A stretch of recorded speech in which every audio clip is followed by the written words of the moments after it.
I'm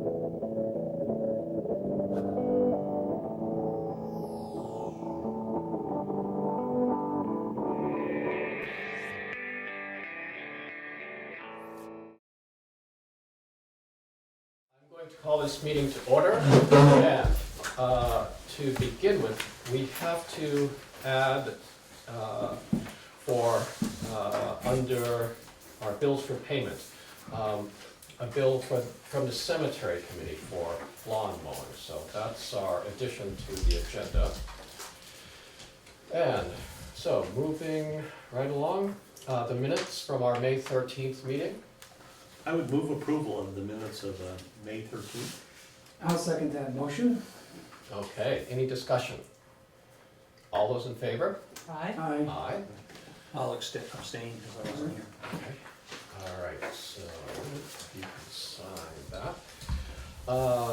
So bills for payment, we have warrant 24, warrant 24P, the payroll. On our agenda, we have a recreation board, but it's simply not in the folder that we can find. And then we have that cemetery lawn mowing bill for payment. I'll move that we approve warrant 24, 24P, cemetery fund number 4, was it? Yep.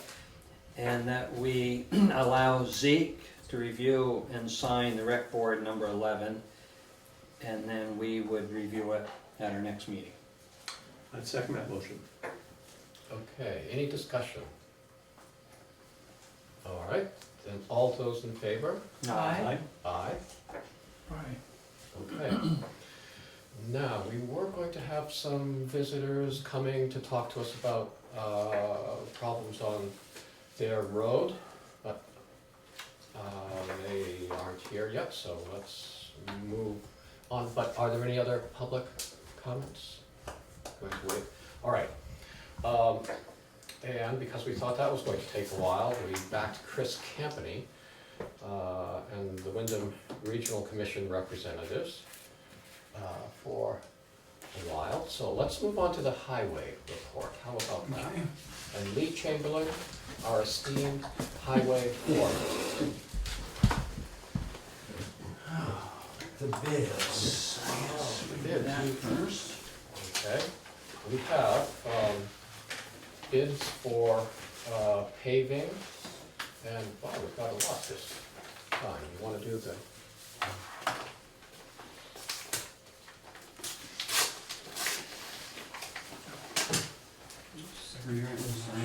I will, yeah. Go ahead and start signing those. This.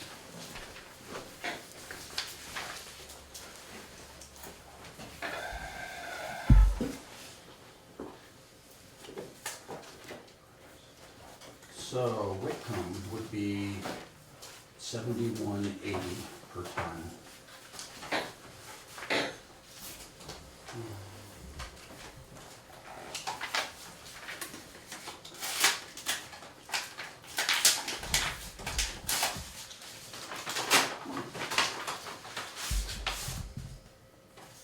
This would be Lanes, and we have 73.95 a ton.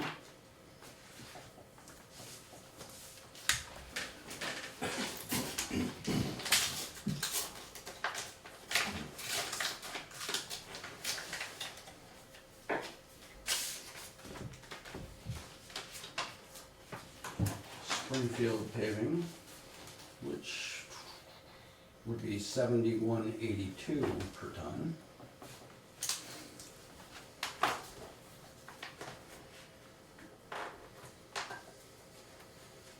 You passed me those, Jim. How many tons are involved? Yeah.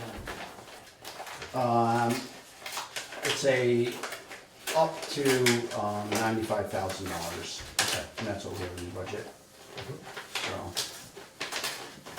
I don't know what the breakdown was, how many Okay. actual tons, but.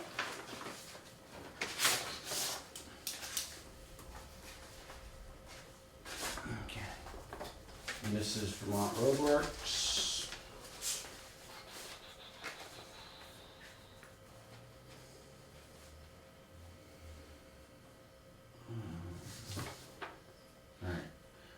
$70.86 per ton. 7086.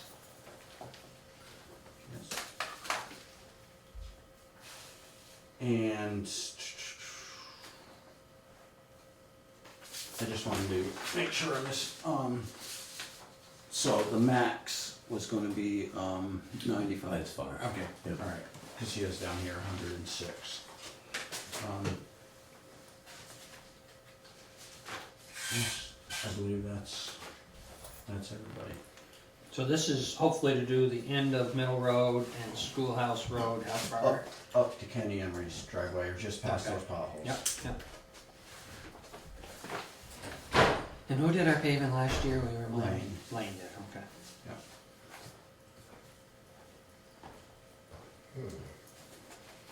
Okay. So, looking these over, everything look. So, can I keep asking questions? Sure. So in the bid, Lee, I didn't look when the bid went out, but it includes, our bid includes, the shoulder work and No. it doesn't, okay, No. that's extra or beyond? Yeah. Okay, this is just pavement, Yes, we usually just hire the shoulders out, when we get state money, okay. which is every 5 years. So hopefully we're on a different section of road each 5 years, so then we Mhm. kind of, it's, And this include, is this a little shimming first and Yep. then this, okay? yeah, it's a shim and then an overlay over that. Oh, sorry, I should have read it right here, yeah.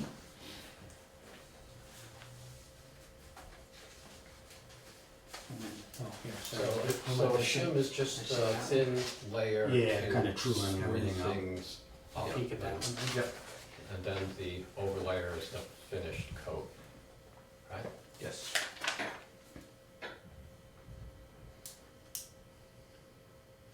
So I remember, Lane, Whitcomb, and Springfield putting in bids before, but I don't remember Vermont Roadworks. Yep, and, Fred is, are your owner, right? Yep. They branched off from Lane. Okay. He's actually paved some in Dummerston, for Lane. You're out of Guilford? Yeah. Okay. So, So do you have a recommendation? I think we should, try Fred with his, Vermont Roadworks. Yeah. Anybody have any questions for Lee on this? Was the previous work performed satisfactory? Or- Yes. Okay. Yeah. Yeah, and it would be a good section, I'd say, to do, so. Okay. So at the corner there at our place, do you pave that entire triangle or just the travel portion? Just the travel Okay, portion, yeah. we're gonna grind it this year. If it was cracked or Yeah. needed Yeah. it, then we would. But, we So you must- just roll it off so there's not an edge and, Right, grind it around that white line. and Oh, then okay. butt it into the grind. oh, okay, yeah. I'm curious, how thick is this thing? 1.75 inches total. Okay. So it's 3/4 inch shim, and then it's 3/8 mix. So do you eventually have to grind it, otherwise it gets too high? If the roads are getting too high, yes, and I've never had to do it, or I don't think we've ever done it in this Mhm. town. There might be some areas in the future, like West Street maybe. But I don't see anything real big yet, so. So Lee, how long of a job is it? How many days? I believe it's gonna be 1 to just over 1, Uh-huh, maybe 2. uh-huh. Correct. Yeah, I Yeah, but got it two. in for 2 days. Alright. So I guess I'll move that we have Vermont Roadworks do Vermont Roadworks bid. I'd second that. Okay, any more discussion? All right, all those in favor? Aye. Aye. Aye. Aye. Okay, So, we've awarded the Oh, really? paving bid to Vermont Roadworks. Thanks. Oh, we're very on much. water thing. Thank you very much, folks. Congratulations. Yeah, thanks. for- Yeah, thanks for coming, Ryan. Yeah, thanks for putting in the bids. Okay.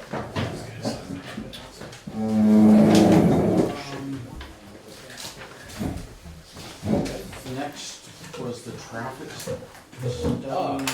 yes, the traffic study, where, let's see. Where did that go? Where does that in here? And there, no, it's not here. Where the heck did that go?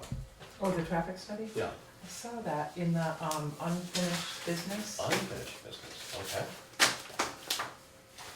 Maybe? Maybe I don't know. No? Personnel, Or okay, correspondence? what's your next best guess? Correspondence. We're down to. Here, I'll just keep passing them to you. Okay.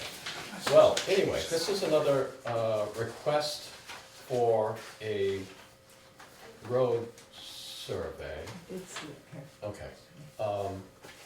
And for this portion of East-West Road, just east of the center here, it's, Traffic. we approved Is that what it is? a request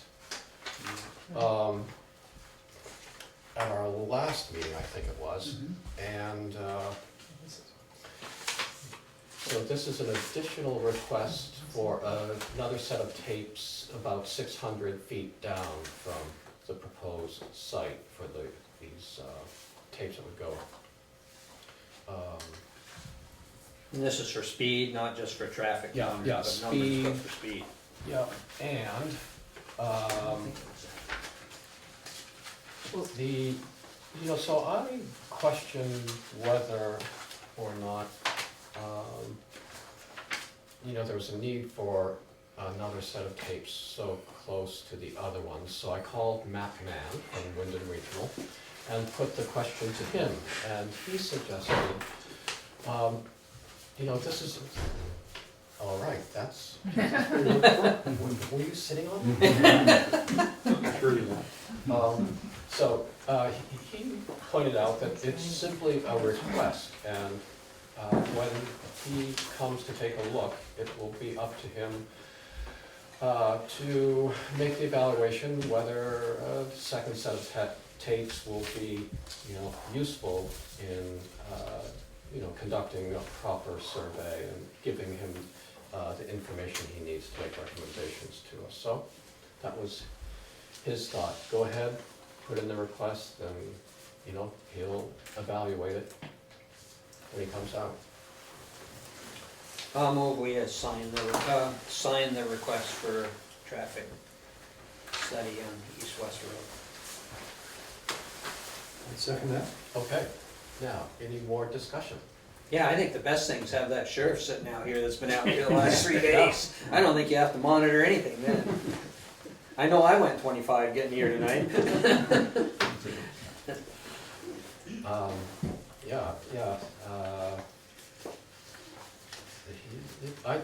And I noticed traffic had slowed down Yeah. quite a bit.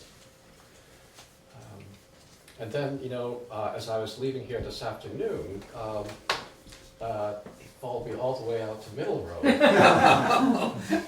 All the way out to the That end makes of you a little Middle Road. nervous, doesn't it? Well, You thought you were 18. Okay, so we've got a motion.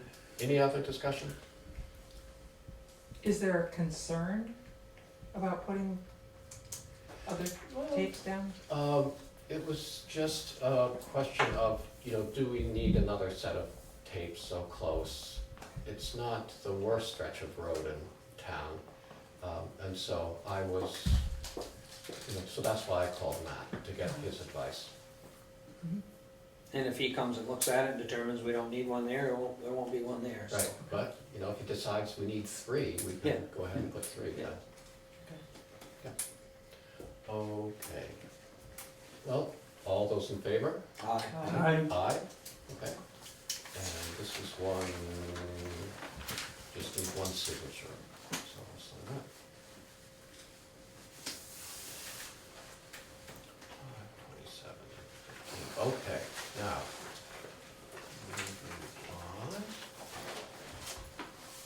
Okay, Okay, so the bridge inspection report, I don't know if everyone got a chance to look at it, but there's, yes.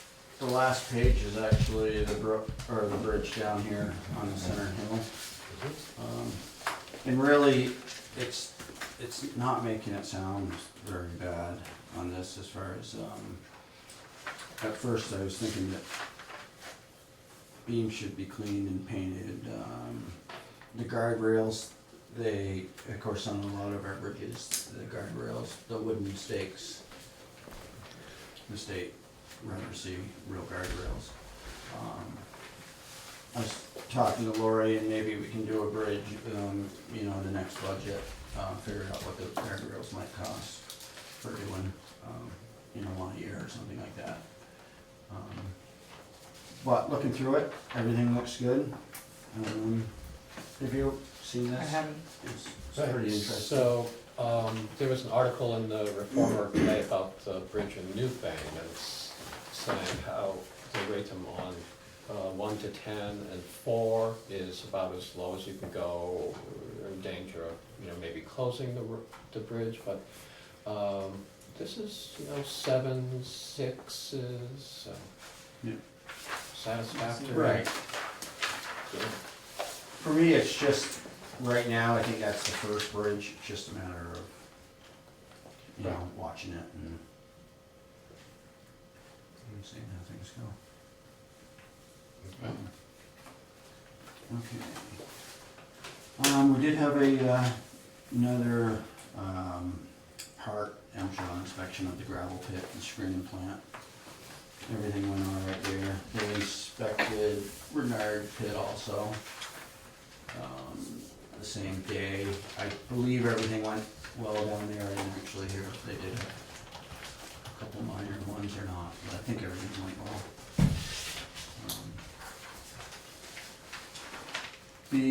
We've been waiting for rain to do some grading.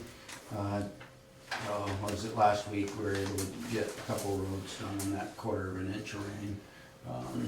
Hopefully we'll be grading Green Mountain Camp and Hague Rd tomorrow.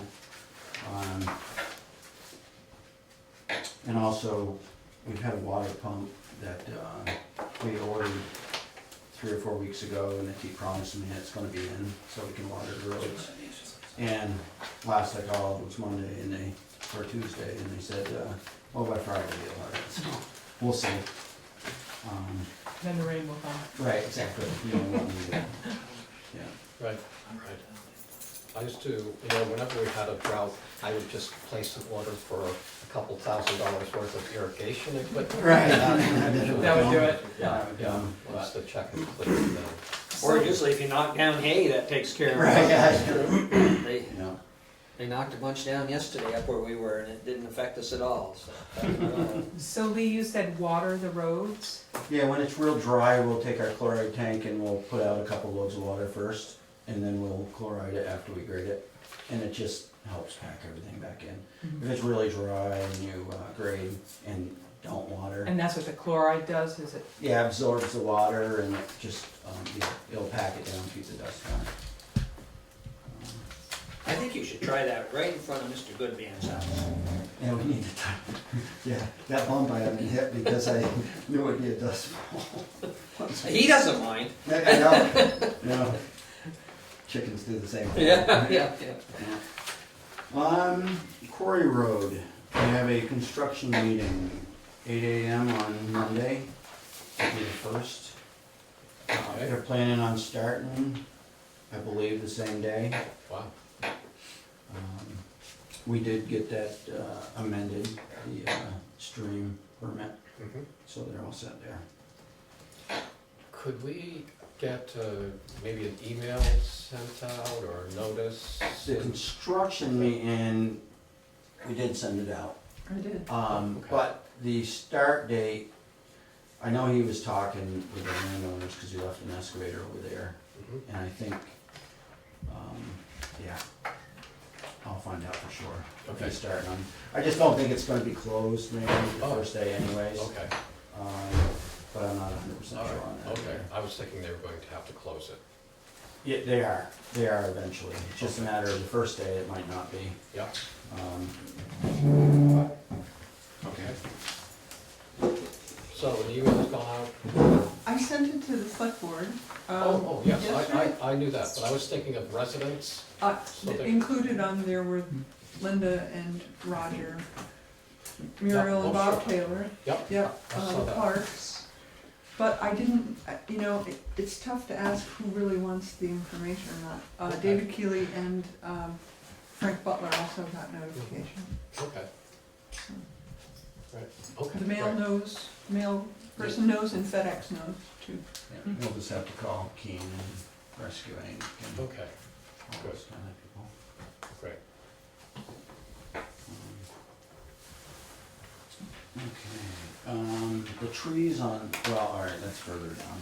I was gonna say, for the trees on Stickney Brook Road that you had asked me to look at, Yep, we ended up calling them or sending an email Yeah. saying that we just need them marked, marked out so we can actually look at them. mhm, I went up there and looked at it, and it's kinda hard to tell exactly where the line is and what trees they would like to take. There's not very many, like, high-quality trees, a lot of hemlock, one real tall pine, and a few hardwood, so it's just a matter of seeing. And you wanted Godfrey to look at it after well, they marked it out too? yeah. Okay, yeah, okay. Now, how is this town property? Do you want to Yeah, explain? yeah, they used to have an old gravel pit, Mhm. down on Bear Hill, which we no longer use, and it was just a piece of that property. It just goes between the two roads.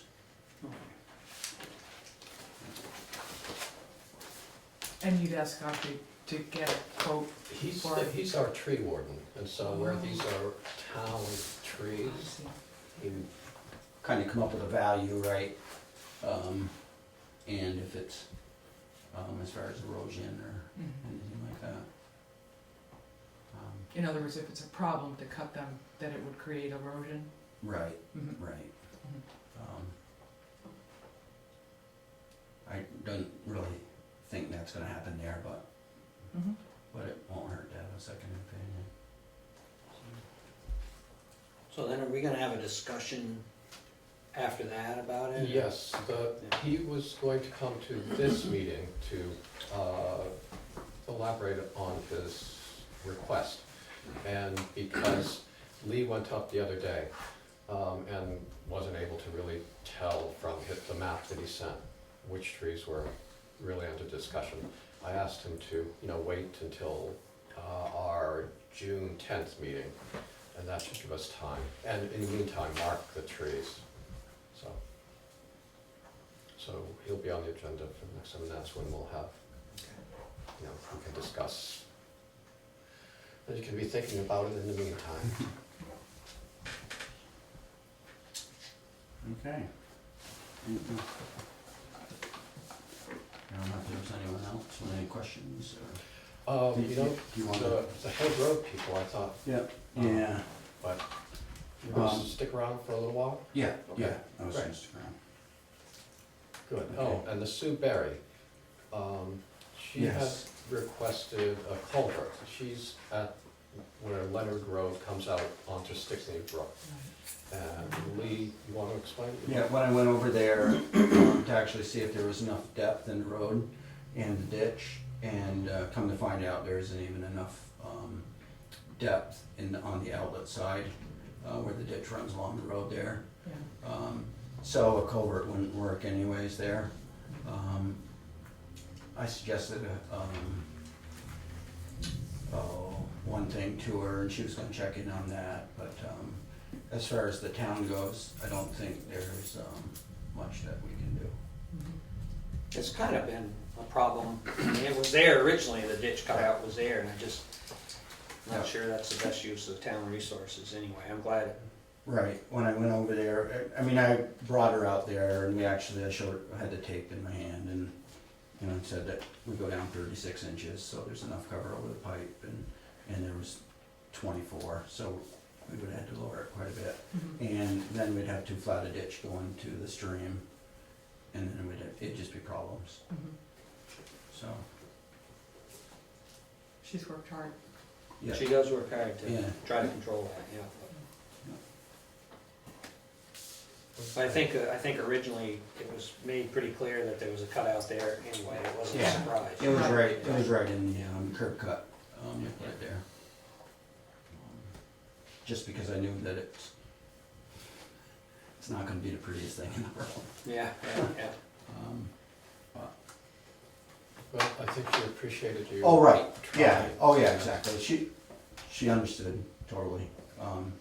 And the suggestion was, I don't know, down at Zaluzny's pit down in, off South Main, that house on the left where that culvert, they have the Yeah. top of the culvert cut off Yeah, and the water runs through it. I was saying, go down and look at that, and maybe that's something that you wanna do. yeah, She can have Woody or whoever yeah.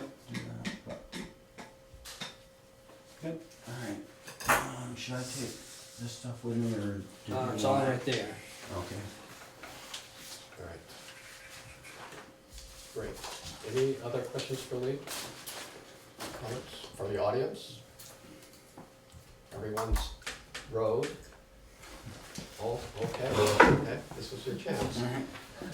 Thanks, Lee. Yes.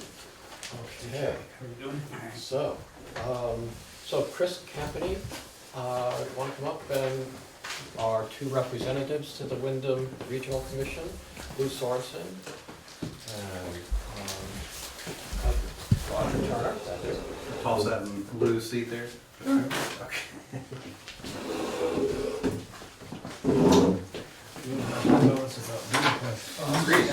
Yeah, thanks for coming. Glad to be invited. It's not his name. So we were thinking just in all the different resources that Windham Regional Commission offers. Thought that, and I've been reading the plan here, the draft plan, and I don't know if you've added to it or not, but thought it would be a good opportunity to talk about various services and programs that you offer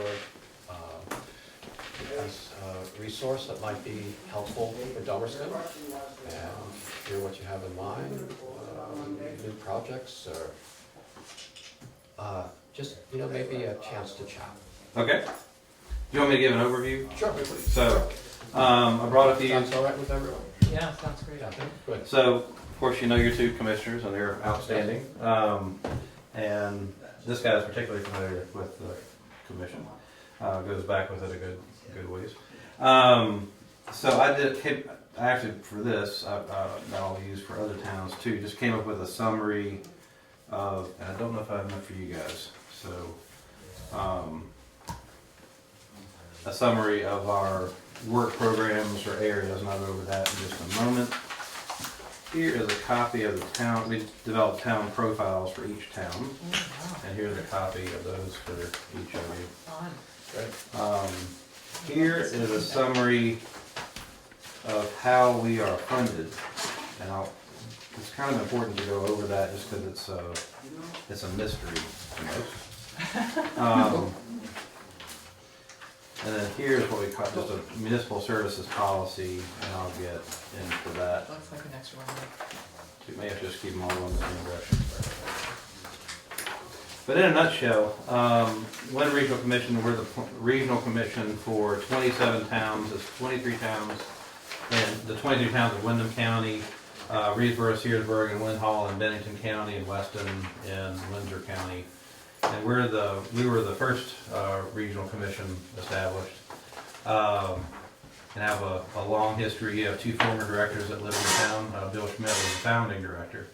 And this is our 50th anniversary year, so we've been going over the past history. It's interesting how much the history of the Windham Regional Commission actually kind of tracks the history of planning in the state, and how much the WRC kind of actually played in, not necessarily the final policies, but giving input and shaping everything from Act 250, Act 200, a lot of the legislation and programs that ultimately came down. We coordinate planning across a broad range of issues, and if you look at the program work areas, this covers the biggest ones, and they're just alphabetical order, not order of importance. Community development, emergency planning, energy, GIS and mapping services, natural resources, project review, our town planning assistance, which is really core of what we've always done and still is, and transportation. And then we have some new and evolving program areas and services I'll go over. One is municipal shared services, and Zeke, I know you were at our kind of inaugural broader meeting about that, and I'll get into that in some detail. Community water and wastewater, I believe you're going to be, I guess you're the alternate, or Sam is? We're doing it together. Okay, great. And I'll get into that in a moment, and then education and training. So the WRC, we exist really to serve our towns. Towns choose to be members, you're not required to be members. The way we're funded is about 7% of our total funding, about $1.2 million total budget. We have 10 people on staff. Comes from the town assessments in total. So for this year, it's about $86,000. The rest of that comes from a core grant, what we call a core grant from the Agency of Commerce and Community Development. And then from that, we leverage, we also receive some funding through municipal planning grants that towns apply for, and they hire us, bring us on board to help them with their municipal planning activity. And then the rest of it is funding like through what's called the Transportation Planning Initiative, which is funding we receive through the state to support municipal transportation planning support. And then we also receive emergency management planning grant funding from the Department of Emergency Management and Homeland Security to assist towns with town emergency planning. I lay all that out because of all of that funding, it's only the town assessments that don't have some external, some control beyond the region. The rest of it, we negotiate, and then of course the municipal planning grant contracts, but the rest of it, all the regional planning commissions in the state together negotiate the contract terms. And most of those grants require some level of match. The lowest match is the Transportation Planning Initiative, which is, I forget if it's 5 or 10%, 10%. Or the emergency management planning grant that we got, that's a 50% match. And then the other grants that we apply for that are not through the state, so say we apply for brownfields funding, and that's funding to assess and remediate sites contaminated with hazardous materials or petroleum.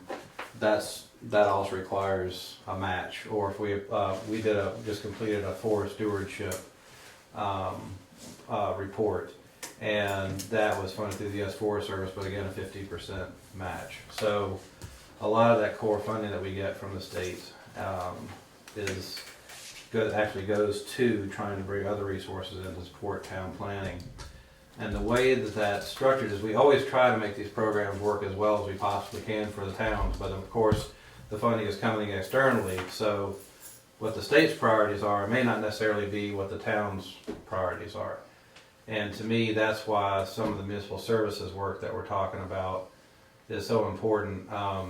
Trying to work with towns to identify among themselves what services they might want to collaborate on together, as both government administration is getting more complex as the feds and the states are requiring more and more, especially administrative, a greater administrative burden. But then also, I know everybody's struggling with budgets and then just volunteers too. So the idea is, what can the towns do together more effectively than they can by themselves? And I refer to it as self-determination through collaboration.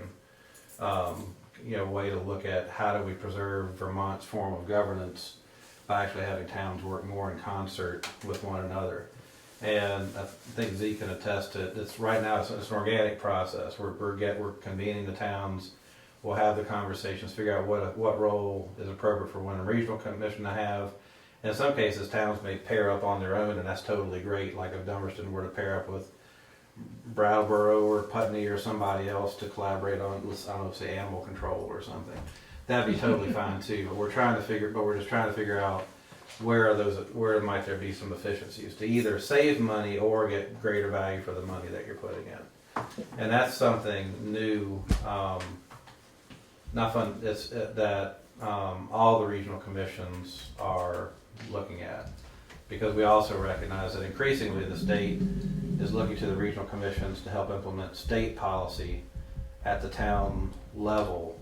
And we're looking at is that's fine, but what can we do to help the towns meet their own more immediate needs that may not necessarily relate to whatever the state's policies are.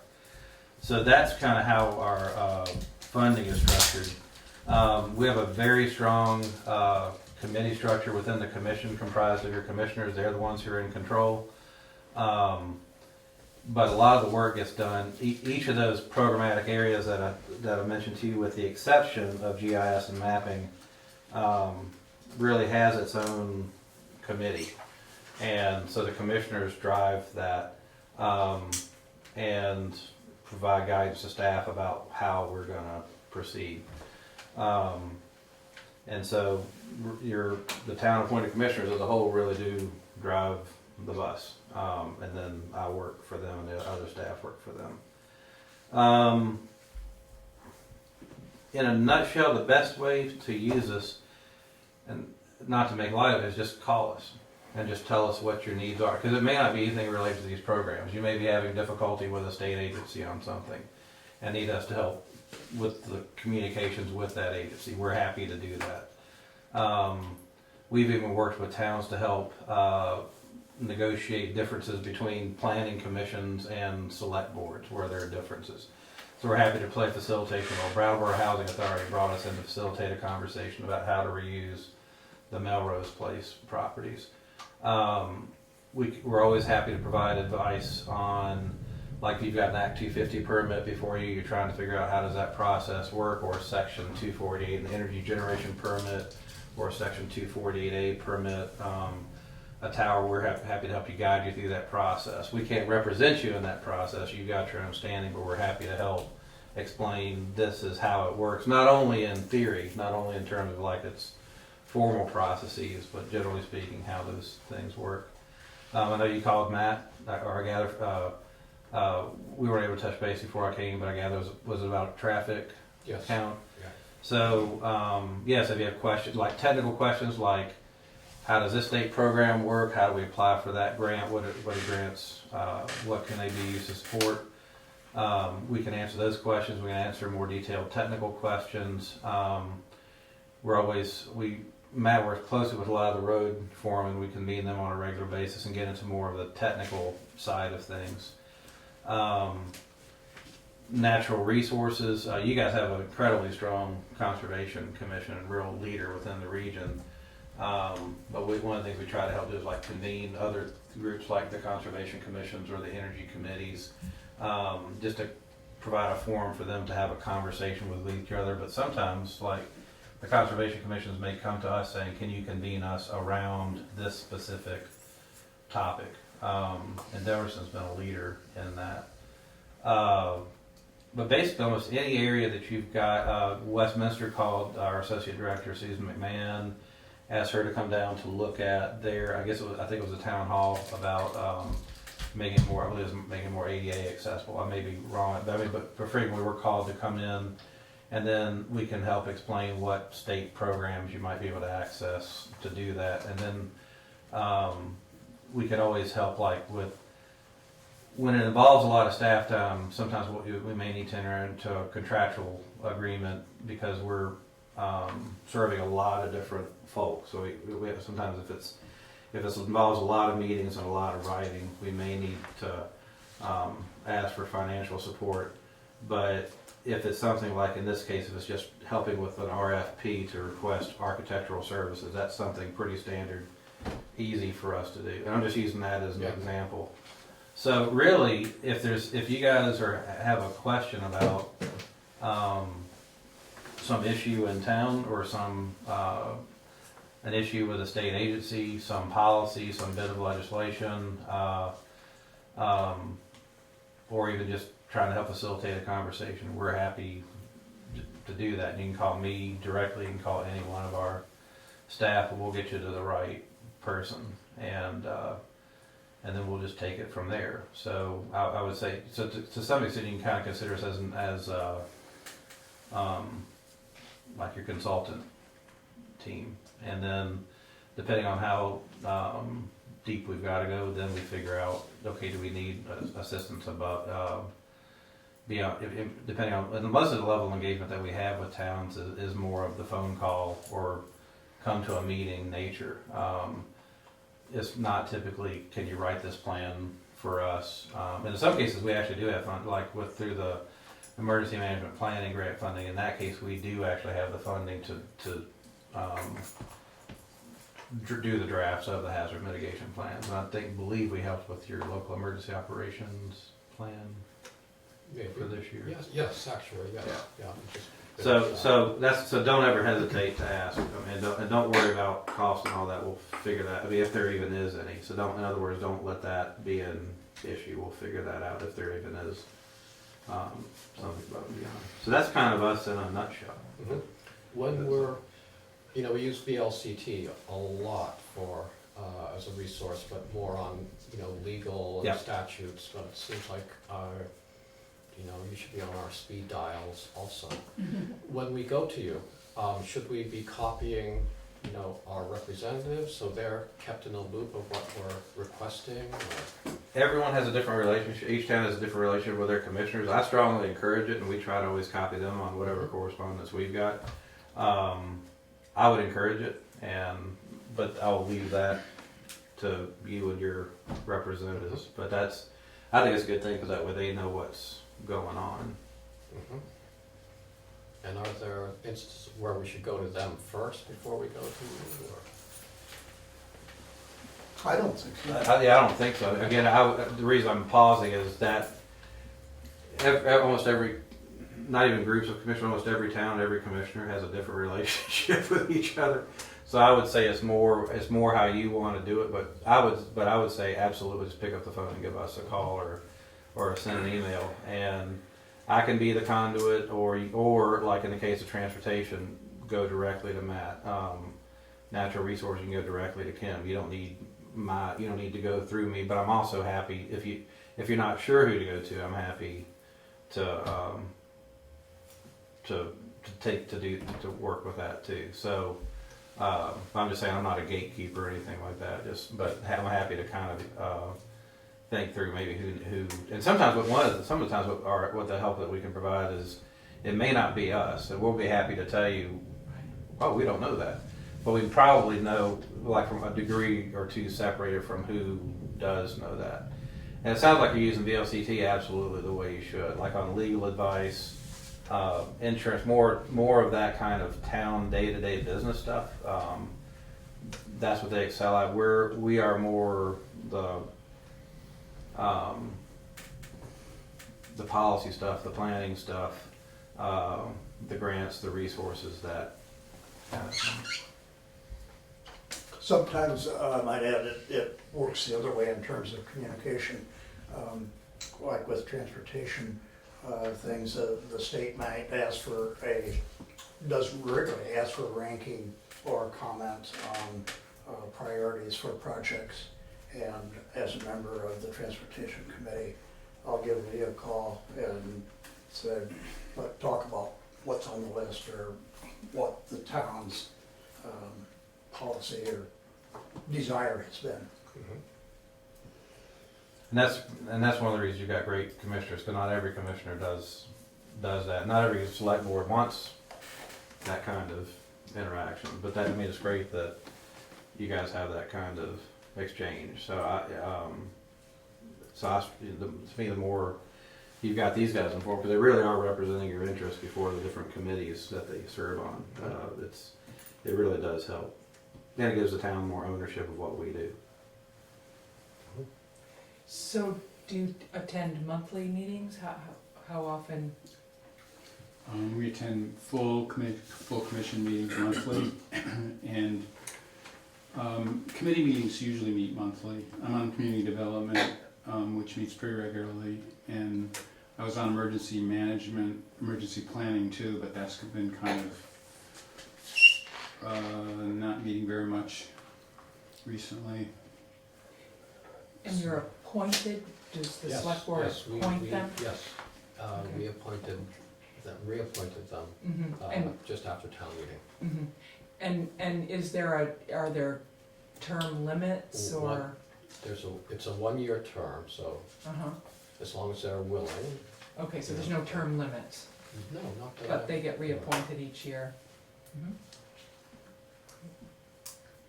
So I wanted to ask a question about the emergency management,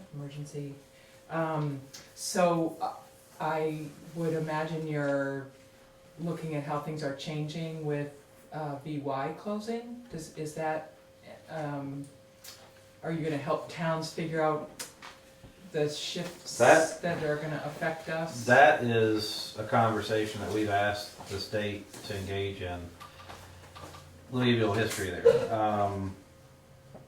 We coordinate, you're talking about the emergency planning committee. One of the reasons why we haven't been as active on this, we staff what's called the local emergency planning committee, which is not a Windham Regional Commission committee. But we receive resources from the state to help staff it. And it's really a committee of town emergency planners. And in some cases, it's especially like your emergency management directors, but it could be also, it's fire chiefs, people who are involved in fire, EMS. It's not really limited to an exclusive group of folk. It's fairly broad. Before I came on, a lot of the local emergency planning committee work was almost exclusively the radiological emergency response plan. Right. And so that's just the EPZ towns, almost to the exclusion of Right. everything else.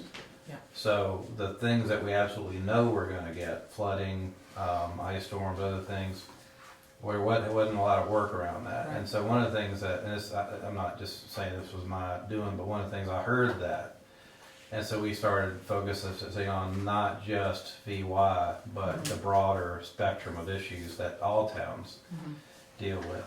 The EPZ towns are a special case because what's gonna happen is, as that funding goes away, and 2016 is the last year of that funding, what's gonna happen is you're gonna look like every other town Right. in the state. Right.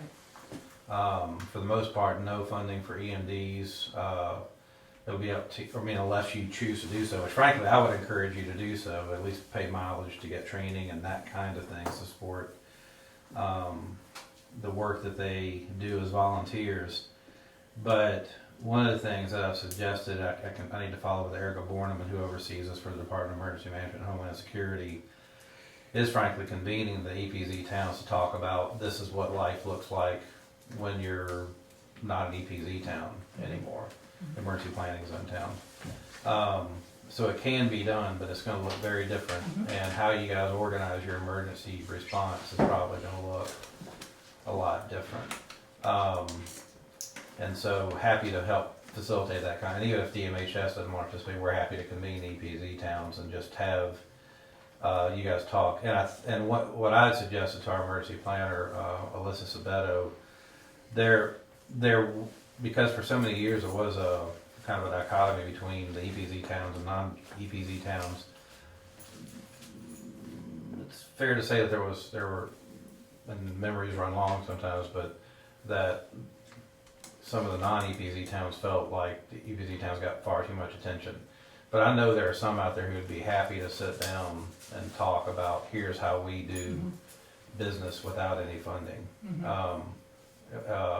I'm like I shouldn't call him out, but the chair of the local emergency planning committee, Paul Fraser from Jamaica, I just cannot imagine that Paul wouldn't be happy to meet with Dummerston and the other EPZ towns and talk about like how Jamaica's organized. I would think that Newfane would be happy to talk to folk about how they're organized. So we can certainly pull together a coalition of the willing and get them together with you guys just to talk about how they do their work. It's a serious issue, and I think and I'm glad that you guys are actually thinking about it, because I'm not sure to what extent other towns have really owned that yet. one of our goals. And one of the things that we really want to focus on, and this is the importance of the local emergency operations plan, is in the absence of, I mean, you guys are lucky to have had the opportunity to drill for years and kind of, and you know, be able to practice your incident command structure and, you know, everything that comes along with emergency planning. The important thing for you guys is to continue that. And that's going to be, well, I don't know what it's going to look like once the funding goes away for you guys. And that's going to be your own internal conversation. Like, will the same people still be? Right, we have a couple people that have been doing it for many years and are ready to step down. So we're losing a whole history. Yep. But I think we're well positioned to step forward and. It's probably easier to step down than, yeah, I mean, you've got a strong foundation to build on. And like I say, every other town does it, so I think you should be able to make it. I think the state has pretty much exhausted its appeals without going to court. So, yeah. They've tried to fight the decision by the Nuclear Regulatory Commission, but I think without going to court, I think they're done. And Roger, you were on that committee, the emergency. Yes, but we planning spent committee. most of our time talking about, it was post-Irene, and you know, how towns are organized their emergency planning services and how they could be, set their paperwork up so they can get reimbursement from FEMA for the activities that they're engaged in. We didn't spend much time on the nuclear plant issue, because we had another committee, there was another committee that was specifically the energy committee. Well, that was about VY stuff in general. Yeah. But not, then the LEPC was kind of, local emergency planning committee was kind of where you would still have the radiological. But your experience is actually helpful moving Right. forward. That's more what we need, Uh-huh. is that advantage of, you know, the post-Irene, you know, the natural disaster Yeah. planning. That's what we need to build the capacity to respond to. And if I can just suggest, I mean, one of the issues that we really need to work with towns on is one of the reasons why post-Irene, I mean, I always say when we have another event like that, because historically we do.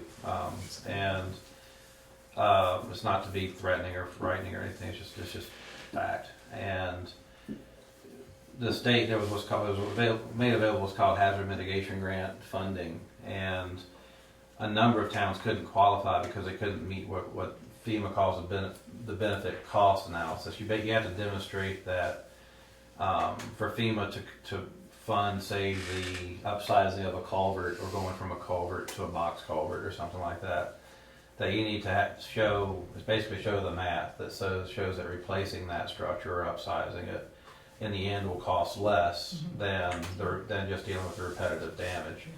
And a number of towns, even large towns with substantial staff, don't keep that information.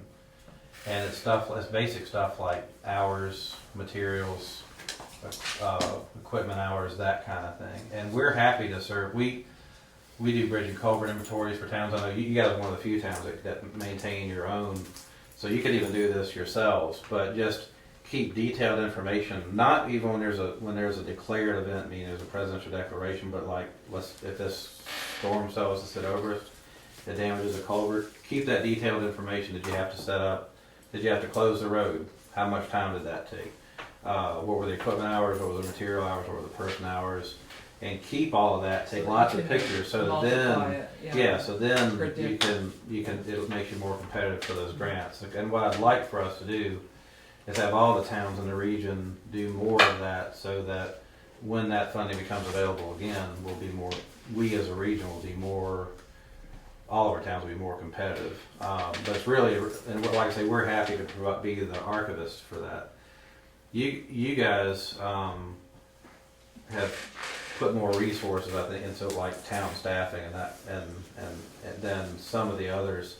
In some cases, and so if it may sound silly for me to offer like us providing archival services, but for some towns, we're more constant than anybody else in there. Those So people change. So a database, we can keep it, maintain it, it's backed up. And that even gets down like to keeping a copy of the draft of the town plan. Because sometimes 5 years later, a planning commission will meet and they can't find a copy of the plan anyplace. Or the zoning They're in bylaw. my back room. Yeah.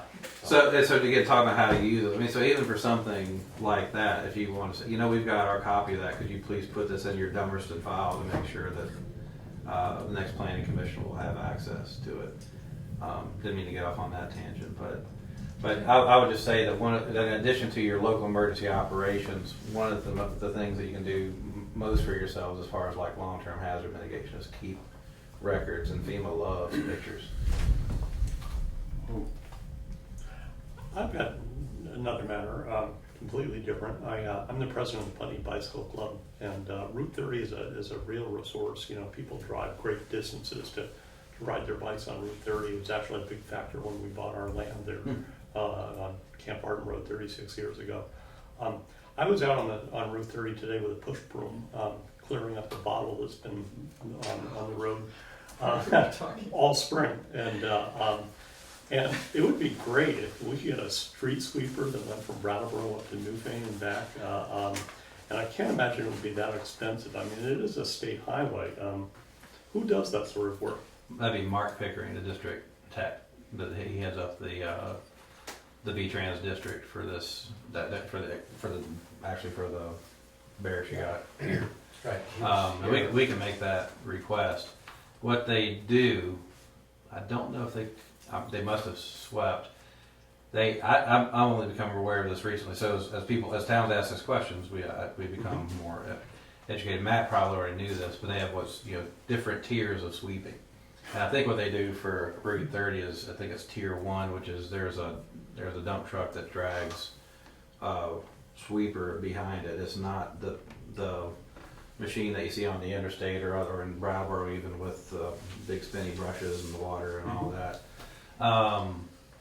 But I'm happy to take that back to Matt, and we can ask Mark. But the other thing that you shouldn't hesitate to do, and your road commissioner can do it too, is also call and speak directly to the district tech. I mean, so we're happy to do that for you, but you shouldn't be. I mean, I think Mark is pretty responsive. He may not like the answer he gives, but I think he's pretty accessible and Right. Yeah. Would you agree? Yeah. He was here a couple of weeks ago and had a meeting with Lee and myself. It was a very productive meeting. Good. So don't hesitate to, and if you want us, I mean, I guess. Oh, I think we'll be all set on that. Because I don't mind calling them. And they do run around with the sweeper behind the truck, just like what he said. It's just a matter of when they did Route 30 last, I'm not sure. Sure. I've seen it on Route 5 this year, so. Thank you. How far were you able to get with your broom? It was just one bottle, but it was probably about 50 feet long. Yeah. Wow. So, but people were having to swerve, or towards traffic and Yeah, to sure. avoid it. So, maybe you can go over the east-west road and go down Route 5. so- Now, there you go.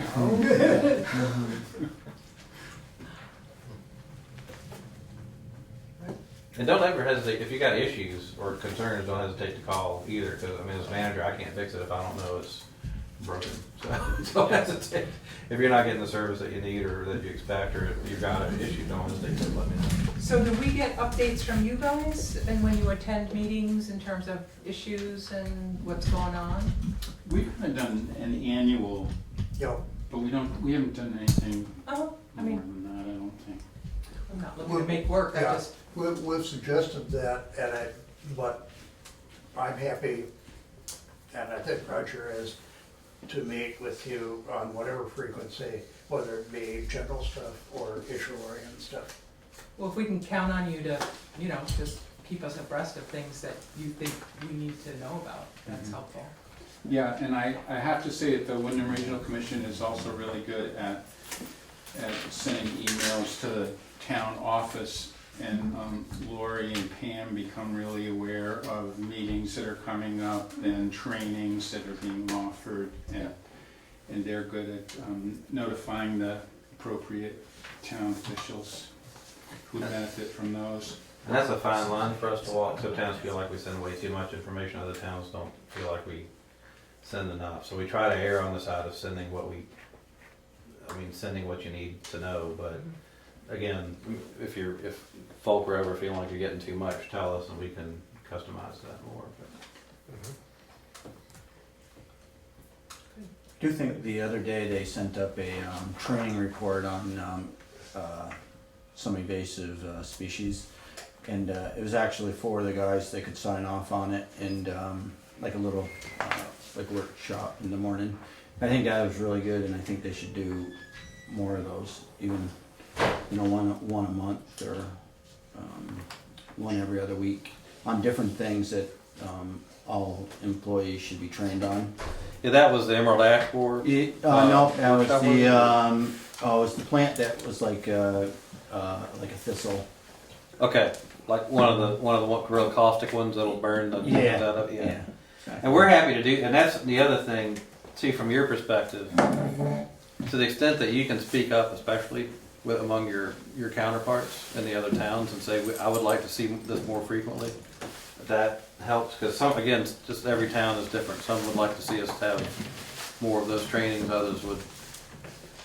So, but we're always happy to Yeah, I to think do it that, covers the employees. Yeah. They get the training, and it's something simple, yeah. helpful, and cheap. That's great to know. I'm glad you did. That's great.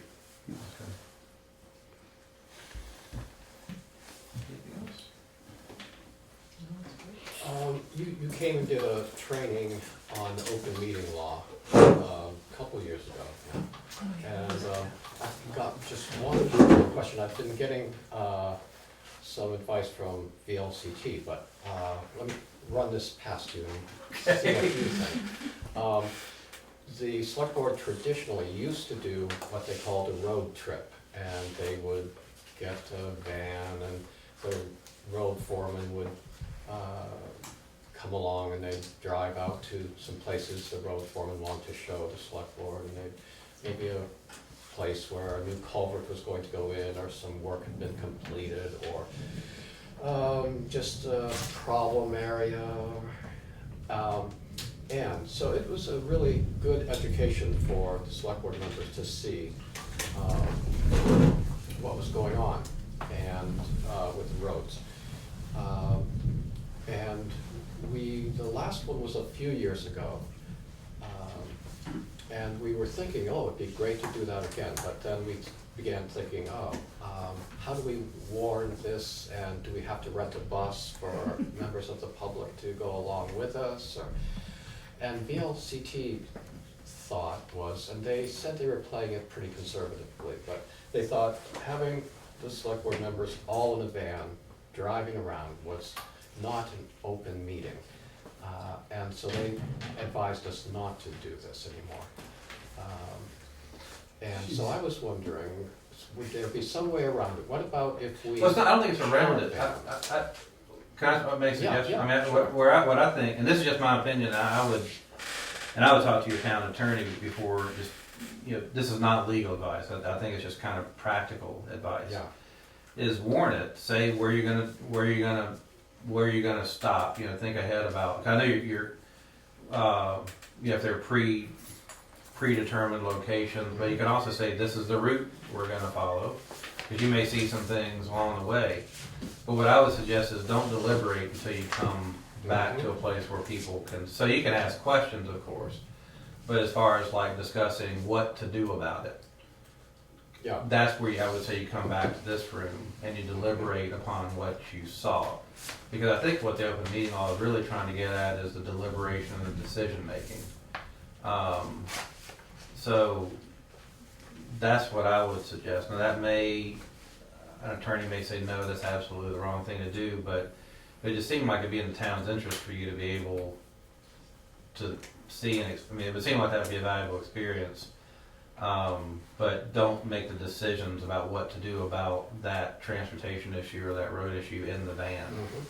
Bring it back here and have that discussion. And maybe what you do is even you could meet that day, or maybe what you do instead is you warn it for your next meeting, and you say, this is specifically what we're gonna discuss based on what we saw on that trip, and then these are the decisions we're gonna make, because that's the purpose of the agenda, right, is to let, at its heart is really to let the people of the town know what decisions you'll be making, what you'll be deliberating upon. So it seemed like that would meet I would say the letter and certainly the intent of it. But again, about before acting, you might want to talk to your attorney. And I absolutely get where VLCT and why they would want to be as conservative as possible. The other thing too, I guess you could do is even have on the agenda for town folk, how do you feel about, I mean, the process I just kind of laid out there, if that seems to make sense to you, even have, open that conversation. Yeah, I know, I agree with you that as long as we didn't deliberate. I mean, there were 3 people from the Newfane Select Board up at the new Select Board Institute at BLCT, and they, they had to ask about that because they were all 3 coming up and they were actually spending the night and having dinner together, and so as long as they didn't discuss any business, Right. as long as they didn't deliberate on any issues, they were fine. But they had to be careful about that, Yep. because the tendency is to get into those conversations. So Right. they had to employ a certain amount of discipline, and but it was okay. So I think it's a great thing to do. I would And very much I look forward was to it. disappointed with that, thinking that we might not be able to do that anymore. Right. So I was Yeah. hoping we'd find some way to do that, so. That issue has been, and Charlotte can speak to whether it's changed, but when the DRB would do site inspections before a public hearing, and it would be noticed on the agenda that there would be a site inspection at approximately a time and address. And sometimes the DRB members rode together, usually in multiple cars, and the public was invited to be at the site inspection, but we announced at the start of the site inspection, this isn't the time for testimony. We'll want to know what's where, the boundaries, whatever, and then come back Yeah. to the town office for the hearing and testimony. And that's even like the way the District Environmental Commission functions, the Public Service Board. And you can of course ask questions on the site, you just don't want to, but you don't want this question, well, I think we should do this about it, I think we should do that, but you can certainly ask your road foreman, when was the last time this happened, what were the accidents, whatever the issue is. And that's what, and I'm sure that's what you do with the DRB, you take, It's fact finding. yeah, you can ask all kinds of questions, you just don't deliberate with one another, you come back. But it is difficult because the public, the tendency is to express feelings. The applicant have the same problem, wanting to expound on what they feel. And sometimes even DRB members would cross that line unintentionally in terms of not just asking what and where, but more detailed things that are position oriented. Okay. Good. Any other questions, comments, anything from the audience? You could go 1 by 1 on these road tours, and then you wouldn't have a quorum when you're meeting. Well, that was a thought that we not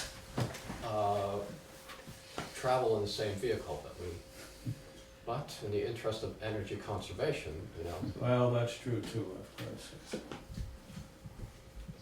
all right. That's up on Matthew. I mean, it sounds like if you make every effort to be transparent and regulate yourselves, and I think it'd be okay. But I would ask an attorney if you're concerned about the legality of it, or let's say ask your town members about what they Right. feel. Well, Gail Sorensen is one of our go-to people for open meeting law questions, so you could ask her when you have her opinion, so. Well, the other thing you could do is warn it and say, if anybody wants to join us, please It's a question. let us know by a date certain.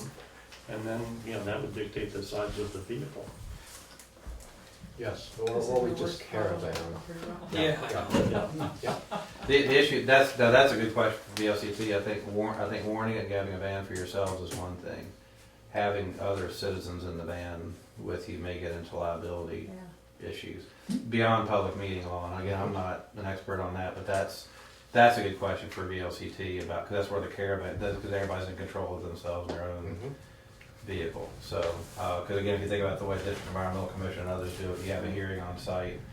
The commissioners may travel there as one, but everybody else walks themselves in or drives themselves in. And that's more, I think, for liability concern.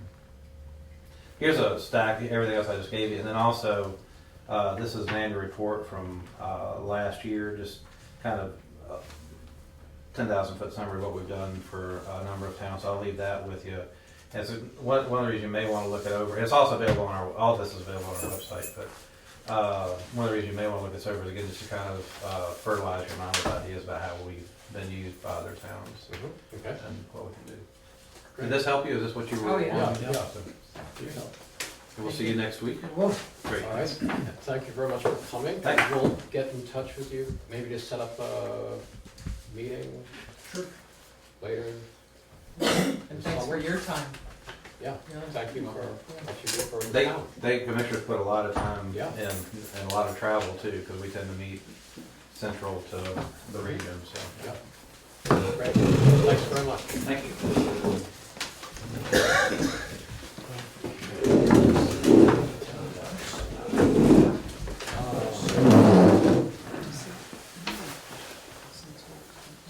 So, I'd like to, with your consent, I'd like to skip over correspondence for information now and get to correspondence for discussion and or action, because we have some people who would like to speak.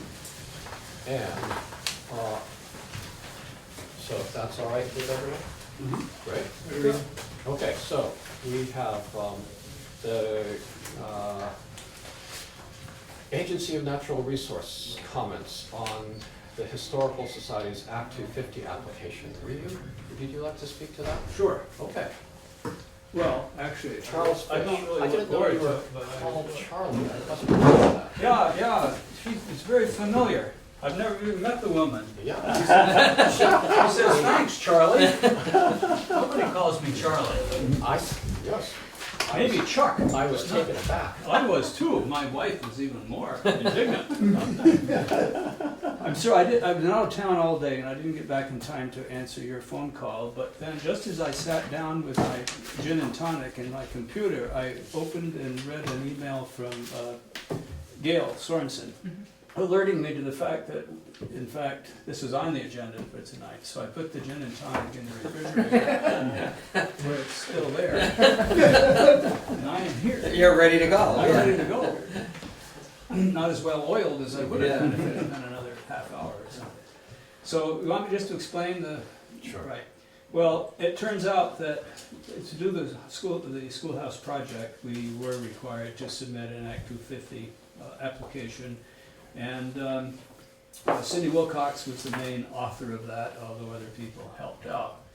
And the draft of the permit came through, but with a number of conditions. And one of them was whether any legitimate party, would appeal the permit.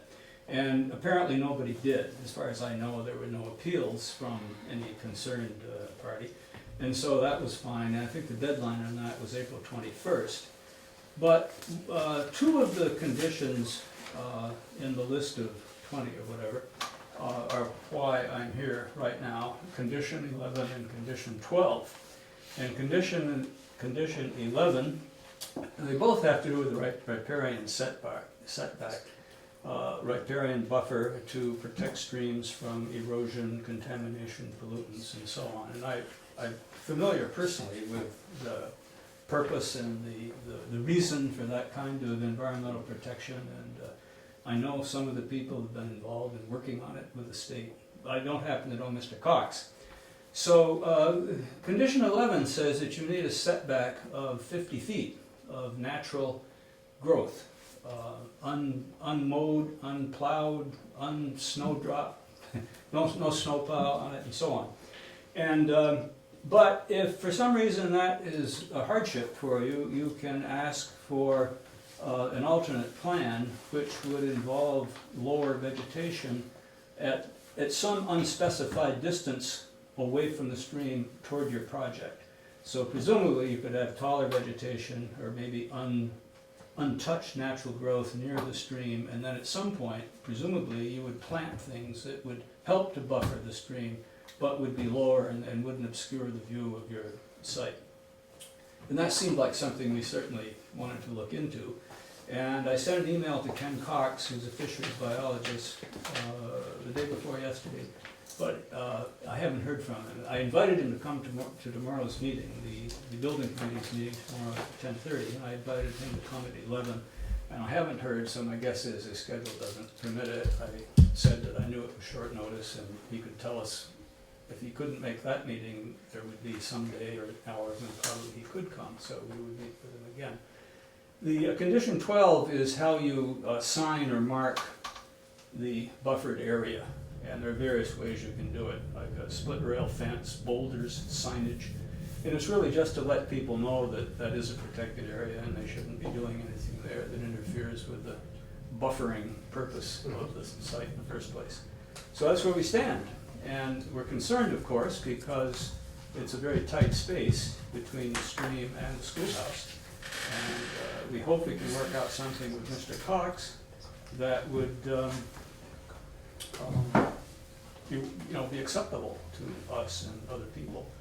So until we meet with him, I don't have much else to report. Could you let us know Absolutely, of if course. Mr. Cox, Dr. Cox is coming? Yeah, sure, I will. Right. So is the buffer on both sides of the stream? Yes, That's supposedly. how I understood that. Yeah. So are we gonna lose our parking lot for the town garage and town and office? Well, something tells me that the parking lot will probably remain a parking lot. And the driveway to the church? It just seems like this was an unreal request for There this are a situation. number of really severe complications if that were done exactly as it's stated, unameliorated, unmodified. Yeah. It would seem to me to be a real hardship, and so we're hoping that we can work out something that would. Right, I've been concerned about the pound, with the trees growing up around that. You mean you're obscuring it too Yeah, much? well, yes, and eventually heaving the Heaving the walls. walls, and- yeah. Well, Yeah, uh, but I'm, you own the pound, so, I think you could cut the trees, that's more than 50 feet or whatever okay, from the because stream. I had, I'm pretty yeah, sure. I was going to look into it, but I have been told that, oh, no, we couldn't, but By whom? In Act that 250 wouldn't that allow was you? the word on the street, was that we Oh, couldn't. well, I shouldn't have So, spoken so quickly, because- that possibly that is a problem. Yeah, but I don't know for a fact, I have to do more research. Do you into know it. if we went through Act 250 to build the pound? That I don't know. Do you know? It was- I don't remember. we did. There's no Yeah. Act 250 in the land records. Yeah. Okay. Yeah. And there's no record that Charlotte could find anyway of whether the town went through Act 250 to build this building and move the schoolhouse in the first place, which must have been in the mid-70s, right? 75, 6? 76. Yeah, because it was the bicentennial, and that's when the Historical Society was founded as well, so. So Chuck, this area in question is now being mowed, correct? Some of it, not all of it, but a lot of it. Mhm. A lot of it, yeah. And as you go farther south, towards the end of the schoolhouse and towards where the new addition would be, there's a greater spread of land between the building and the stream. It's up at this end where it's tightest, and then it kind of widens out, because the stream sort of flows out to the east a little bit. Good luck. Yeah, good luck. Thank you Thanks. very much. I hope reason will prevail. Yeah, the whole beauty of the office in this whole area could be devastated with Well, I mean, the overgrowth charm, of multifloral rows, and you know how much you Yeah, enjoy being in sure. them. Right. well, the town would have to hire you as I do to go around and spray that stuff, right? Yeah, so, yes, I certainly hope so, and we'll keep you posted, and we'll let you know in advance Great. when he says he can come. Mhm. Any questions? Does that mean at the pond, you have to have a buffer around the pond too? Well, nothing was said about that, and nothing was said about any other land along the stream. And if he says all the land along the stream has to be protected, I'm gonna pack my car and get out of town. Because I will not be a very popular fellow around here. No, they won't like the fishing derby in the fire department here in a couple of weeks if there's. How's the fire department going to build a new building? They don't require an Act 250 permit, my understanding. Because it's A municipal. municipal.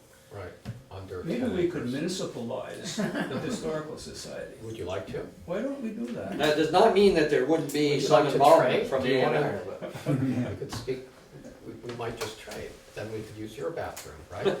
There you go. Any other questions? Steve, is the closest pond the fire pond? Or has that pond, how long has this stream been here?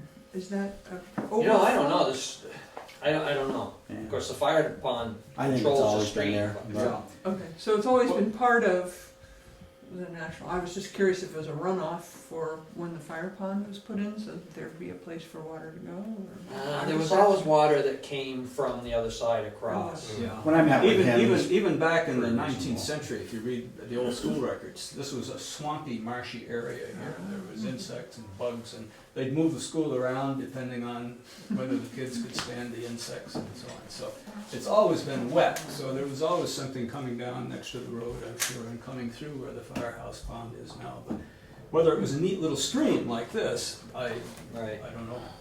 Probably not. Was there improvements made on the other side, Lee, so we had a more continuous flow to feed the fire pond? I don't notice any looking at it, but no, Do you the remember? only one I can remember is that upper pond. Yeah. I thought that was like a sediment pond. right, exactly, yeah. But, Nothing done on the other side of the road to improve right. capturing the water. Yeah.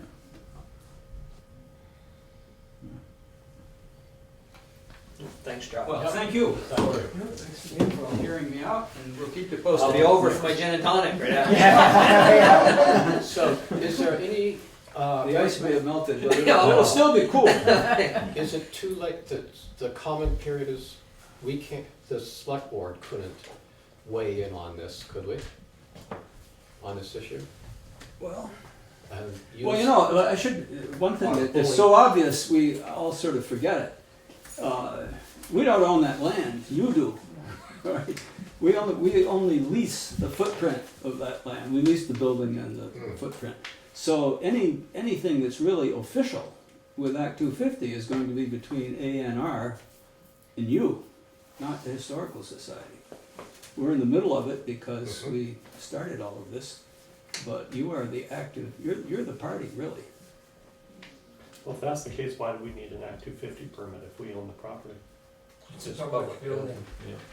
Because, yeah, public building and also the size of the lot, was that part of it as well? I don't know. Are we a little over 10 acres, 10.1 or something like that?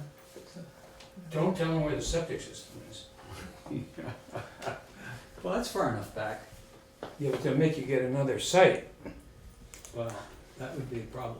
The zoning administrator might do that anyway. Well, So I guess, can we just follow up on this a little further? Where is exactly the town line in relation to the church line? Because would 50 feet infringe on the church's property, I guess?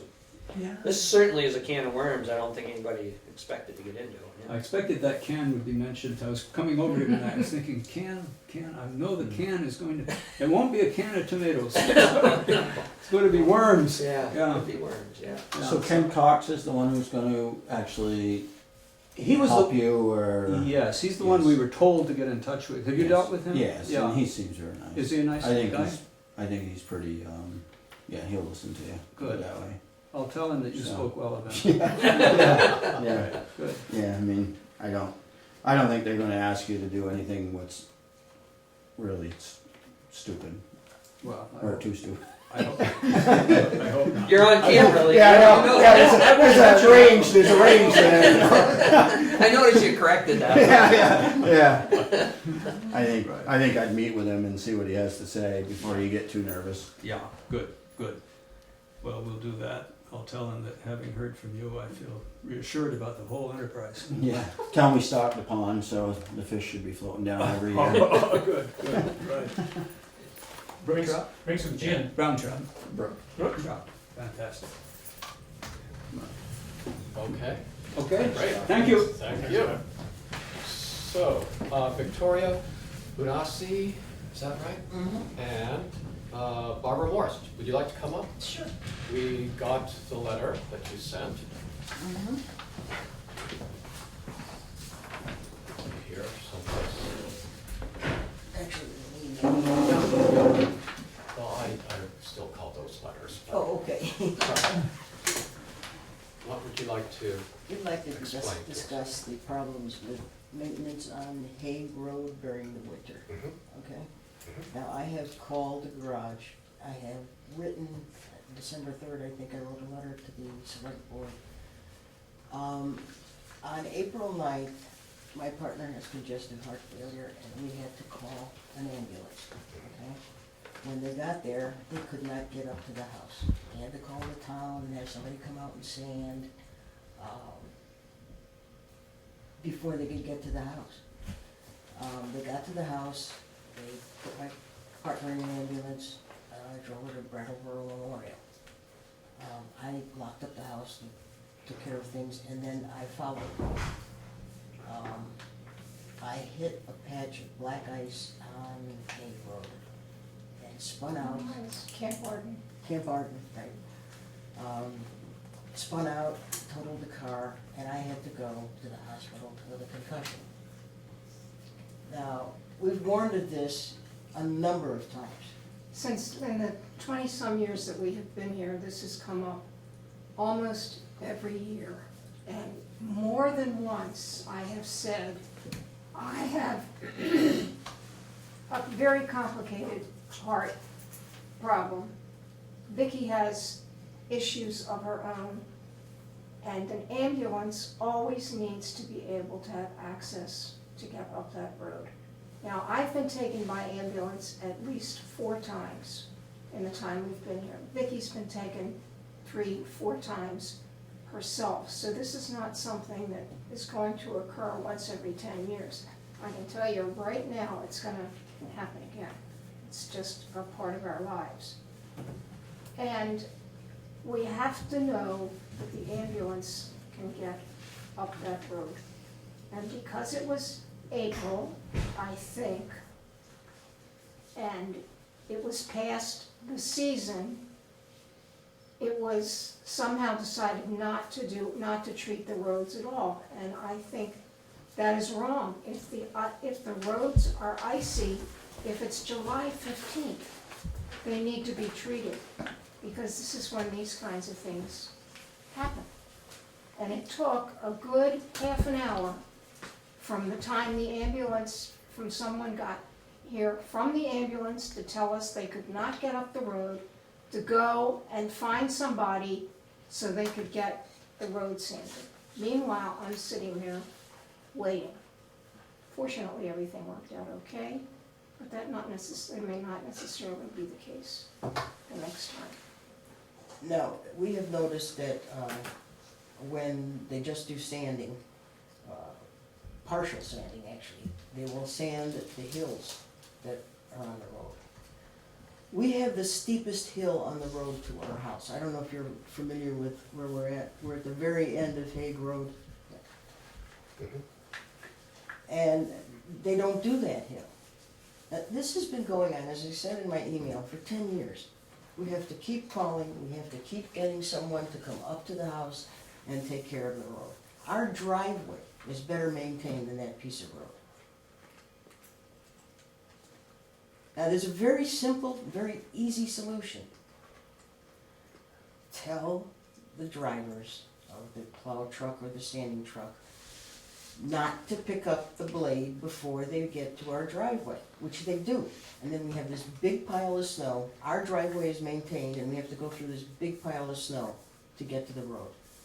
Just leave the plow blade down until they pass the driveway.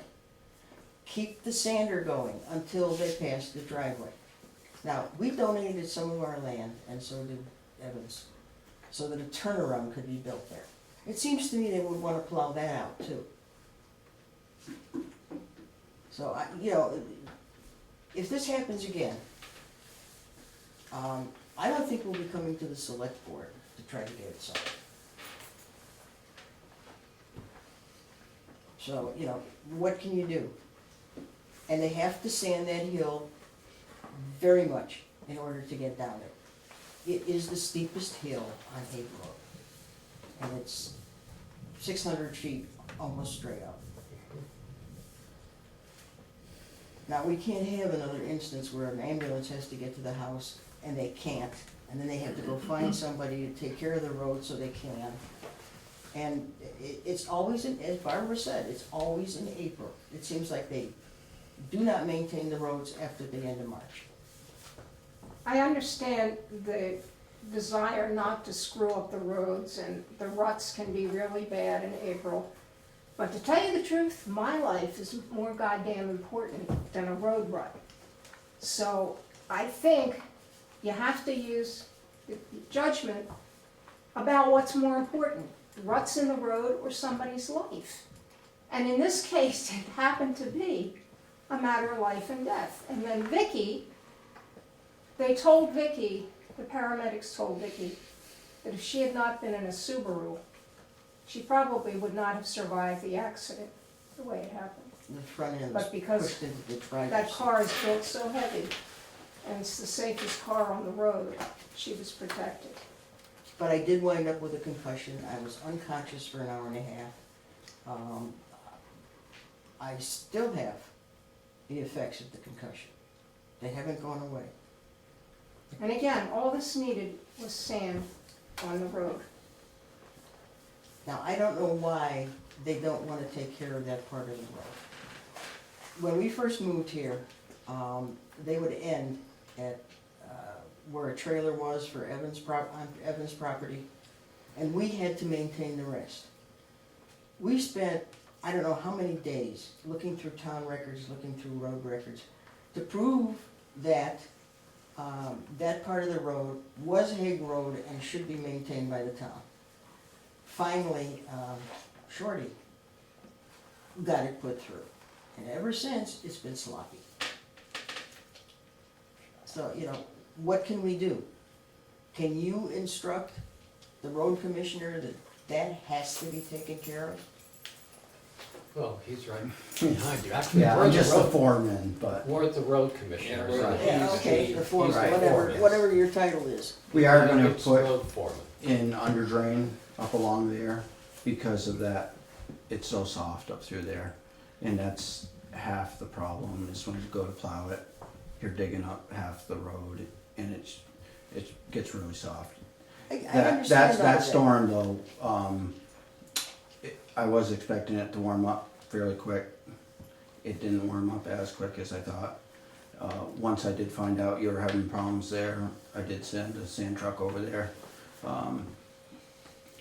So, yeah, I wasn't sure if the ambulance had made it up there and then he followed the sand truck back down, or he had to wait for the sand truck to go up through it. He had to wait Yeah. for the sand truck in order to get to the house. Yeah, They're talking about 600 feet of road and 300 feet of driveway. And as I said before, we maintain our driveway better than you maintain that piece of road.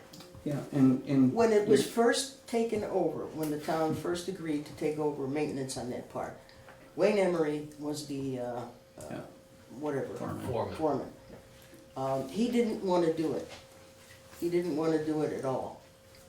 He didn't think it was necessary. He thought we should maintain it. Well, we're not maintaining town road, and we did prove that it was.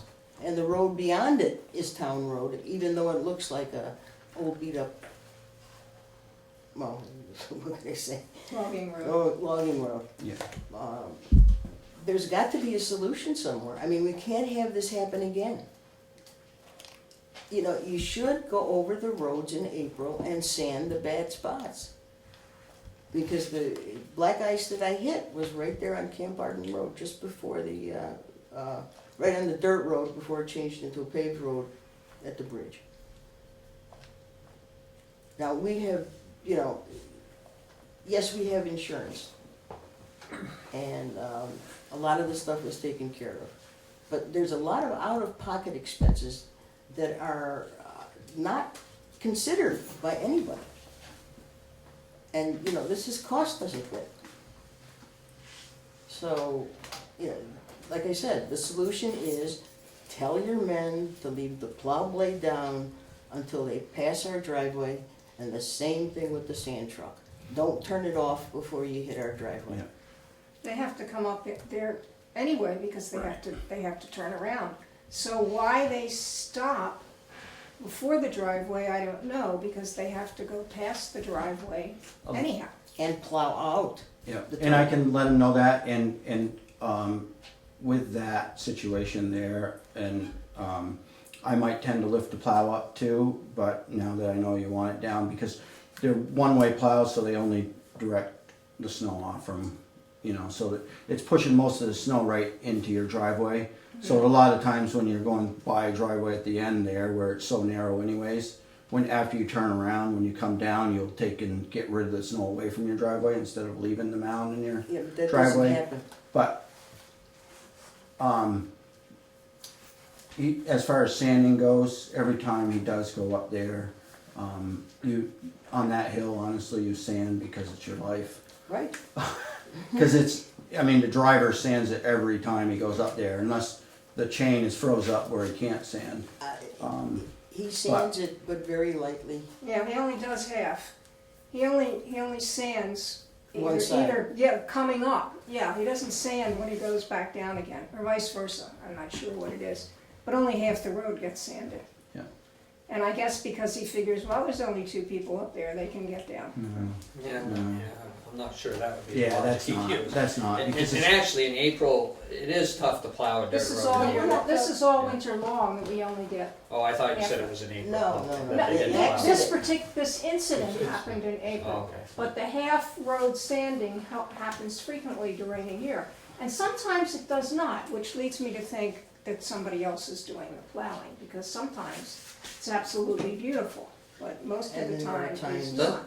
Doesn't the sand always come out on the Yeah, same it's- side of it's- the truck? it's So when you go hard. up or down, it's sanding the same spot. It always comes out right in the right center. in front of the, right in the middle. Well, right, yeah. except that when you come up our hill, this much of the road is sanded. When you get down to the bottom of the hill, this much of the road is sanded. So he's doing something different so that more Yeah. sand gets spread more widely, because it's definitely narrower. He's probably having his auger or his spinner turned down 1 notch because the road's so narrow. And then when he gets to a little What that wider means. road, but that's, it's just the speed the spinner Keep it up to turns. the So you don't notch. throw it out. You know, into the yeah, ditch. you don't throw it out in the Used to sand ditch, out but into the snowbank. I can have him spread it wider. And the under drain's gonna help the softness of the road. Yeah, because So- there's springs coming up in the middle of that road. Right, and we've put some in up high and it's worked some, well, it's kept the ice off it during the January season, but if we go up the whole ditch line there, it should help. Well, it should help. It's just, it's steep. And sometimes it's- the roads are it's slippery. I steep. mean, I Yeah, know our family's had 2 instances where they slid off the road. It's sometimes the roads are slippery. It just is. Yeah, it just is, but this was very, very icy. It was an ice storm. And the roads were treacherous. The roads can always be slippery, you know, we all know that. We live here in this kind of weather. There's never a time when they can't be slippery. But this was a severe storm and nothing. Yeah, and we do was commercial done. plowing. I know the storm you talked about. We didn't plow a lot of driveways. that right. storm, Ted just asked for me what if Lee's we talking actually about. went out that It day. tears the dirt up and makes a mess I for know. you. I don't know the guy. So I that- understand what his logic might have been, but It's, The guy that takes care of our driveway is superb, and he knows when to plow and when to just sand, and when to do both. So, as I said, it's maintained better than that piece of road. and a lot of private driveways are. I mean, that's not unusual. Private driveways quite often are because people are paying for the service and Well, with our taxes, So you're we- supposedly yeah, but you're paying for paying it too. yeah, but you're paying a lot more for a private driveway than a town road. It's just that's not unusual. But I Driveways. wonder if you're person that plows the road, if he's coming up to plow your road and he notices the road hasn't been sanded or it's getting icy, if he could maybe call Lee and give him a heads We up. have called I'd hate to tell you how many times each winter season. Mhm, In my email, I said twice or more, mhm. and it's more. Ask Lee. How many times have we been on your answering machine? I'm sure you're sick of There's a hearing few. from us. Yeah. I do, I don't wanna say respect. I do appreciate the, people when they call not being so, Antagonistic. yeah, or, you know, to that, We've to that, gotten so, I know, so I know. frustrated. but, It's, I mean, this is But- 10 years we're talking because Yeah, I about. know. it keeps Lee happening hasn't been our over and foreman. over Right. again. Well, The even- whole time. well, So it look, sounds even like what- he is aware that you have a medical, a How situation. long have you been road foreman? 7 years, I believe. Okay. Okay, That's so most of the he, 10. yeah, I think he's going to, try to help you, take care of that road. We can't have an ambulance Yeah, stopped because they can't. Yeah, it's get it. gonna be hard in the middle of the winter on that hill. It is a very hard hill. And even if it's snowing hard, I'm on the fire department, so I hear the calls. So if it's a in-between time he goes up, it's a very difficult spot. It is. Yeah, well, For- we know it, because we yeah. go up and down it I every mean, day. even we've had a truck crash up there and cost a lot of money and it's a pretty bad hill. Does anyone know, does ambulances, are they all four-wheel drive? No, No, No, I wish they sent one the that day. first responders have their own four-wheel vehicles. drive vehicles, so she was able to get up the driveway. The ambulance, for whatever reason, does not have four-wheel drive. Fire trucks, we put chains on them. But are some of them are some of the ambulances four-wheel I drive? I doubt it. I don't know. I thought they had one, but they might have got rid of it. I'm not sure. They used to have one. And they do call sometimes to have roads sanded, I mean, it's Yeah. not, Yeah, they but get when there. you're in a It life or wasted- death it wasted situation, Yeah. that a lot of situation. time. No, but it's And not this wasn't- unusual for right. rescue to call and say, we need You the know, road sanded. You know, This that half wasn't a hour, broken 45 arm. minutes we have to wait for somebody to get there could mean, I understand that, I'm just Yeah. telling you that occasionally they do call for more sand. It's not just there, is what I'm saying, it's, And I will tell you, I live on the Camp Arden Road, and yeah, I know when it's icy, it's it's really I mean, it tricky. hit But me, I didn't even see it. I I guess know it's big. with that said, it kind of surprised me that anybody could total a vehicle on It's the because flat it did- section. It did a 180 and hit a tree. And the picture was on page 1 of the Brattleboro Reform Road, was so bad. Mhm. I mean, the car was gone. I don't know how she got out of it. They cut me out. So, yeah, And all Yeah. that would have taken, would have been sand. Nobody had to do any plowing that day. If it had just been sanded, then everybody would have been all right. okay, we understand how difficult it is to maintain the roads. You've got problems here, problems there. But you can't make those problems ours. right. I understand Lee's point of view, I understand anybody who's made a comment, their point of view. But they're not our problems. We maintain our driveway beautifully so that we can get up and down. If you can just instruct them to put some extra sand on that hill and leave the plow blade down, leave the sander on until you're past our driveway. It's not a costly solution. Mhm. It costs you So an if extra he, dollar to if he sand. has his men, keep the plow down, Mhm. and if it throws more snow into your driveway, you'll let him know, and if they need to change, they'll try it out. And Why can't he drop the blade? I don't know which direction is Yeah. which, but where the direction would be away from the driveway, and whether it's up or down, I'm not They sure. don't angle on those trucks. No, I don't mean angle on the truck. Let's see, it throws the snow to the right, right? Yes. Never mind, He's pushing most of the snow I going see. up To the the hill. ditch side, When right? we get snow in our driveway, it's not a great big problem, Okay. because our Okay. guy will take care of it. All right. Okay. All we're He's asking, usually there pretty quickly after the town finishes. all we're Okay. asking is that you leave the plow blade, I'm repeating myself here, Sure. but if All right. you do Yeah. that, Yeah, and I hear you, as Yeah. far as, I'll let him know. That's not a problem at all. And he can just leave it down, going by your driveway, and he usually ends up sanding it going up, and then he plows off some of his sand going down, because he has a hard time making it up the hill, even just plowing. He's backed down out of that spot numerous times, because he can't make the hill, and then he has to get another run on it. okay, if you can do that, it would probably solve the problem. Okay, Yeah. let's give it a Heavy try. sand on that hill and leave the plow blade down and leave the sander running till you're past our driveway. It's very simple. We've mentioned this a dozen times in phone calls to Lee and letters to the select board. We're not asking for special attention. We're just asking that the road be maintained properly. It's a very steep hill, yes, and it should be heavily sanded. Okay? I think he's heard you. Okay. Good. Thanks. Thanks very much. Thank you.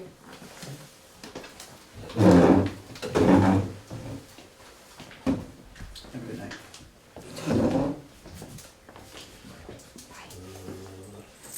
Did anyone have any other questions?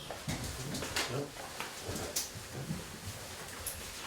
Let's see, request from Sovern. Okay, so we talked about those trees on Stickler Brook already, and Peter Thoreau will come to our June 10th meeting. So, let's see.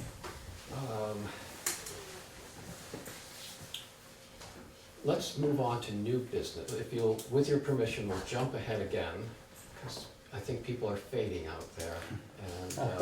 And Out there. come on, come up, fella. So jump to new business and a discussion of penalty waivers for late filers of HS 122, the HS 122 form, which is a homestead declaration. And who would like to speak to that? Oh, Pam has been elected to speak. Come on, Dean, this come is sit actually with me. Pam. Oh, gosh. We'll support you. So, Jean, could I have a copy of your? What's that? Could I have your copy of your email? Oh, sure. So just to refresh the board's memory, 2 years ago, okay, and some of the You board, want- it's not a question of refreshing, it's, oh, I know, it's new information. yeah. Mhm.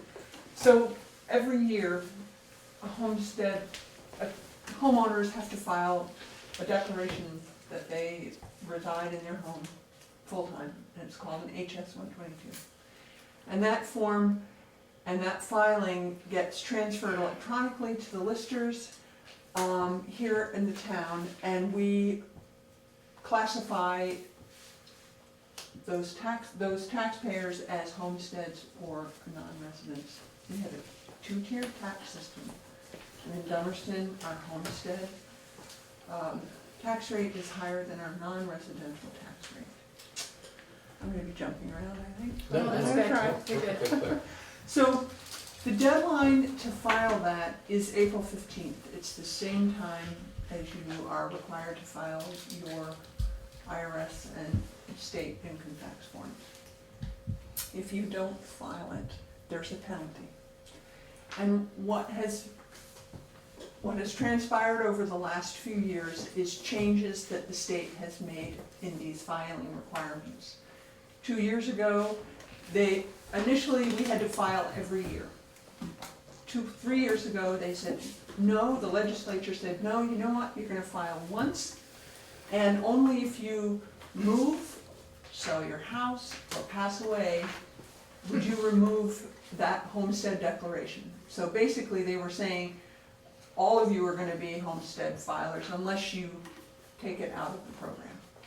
That didn't work well. That made a lot of confusion for a lot of people. So 2 years ago, they changed it back to being every year you were responsible for filing this declaration. And when that happened, we knew that there was gonna be confusion out in the public, because even me sitting here explaining it to everyone, people still don't understand what needs to be done. So we came before the select board and we asked if they would waive the penalty for these people, because we had a feeling that a lot of people would not understand that they were supposed to file it again this year, because for the year before, they didn't have to file it because they were told they didn't have to. So we waived it 2 years ago. It was great. Last year, we implemented the penalty, we put the penalty back on, and it was 8%. We found out through last year, very close to printing the tax bills, that the legislative body of each municipality can determine the penalty amount.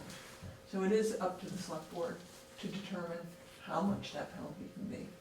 We held a meeting and it was discussed, and it was decided that it would be at the full 8%. Dummerston can charge up to 8% for the late penalty because our educational tax rate is higher than our non-residential tax rate. There's so much to this. It's ridiculous.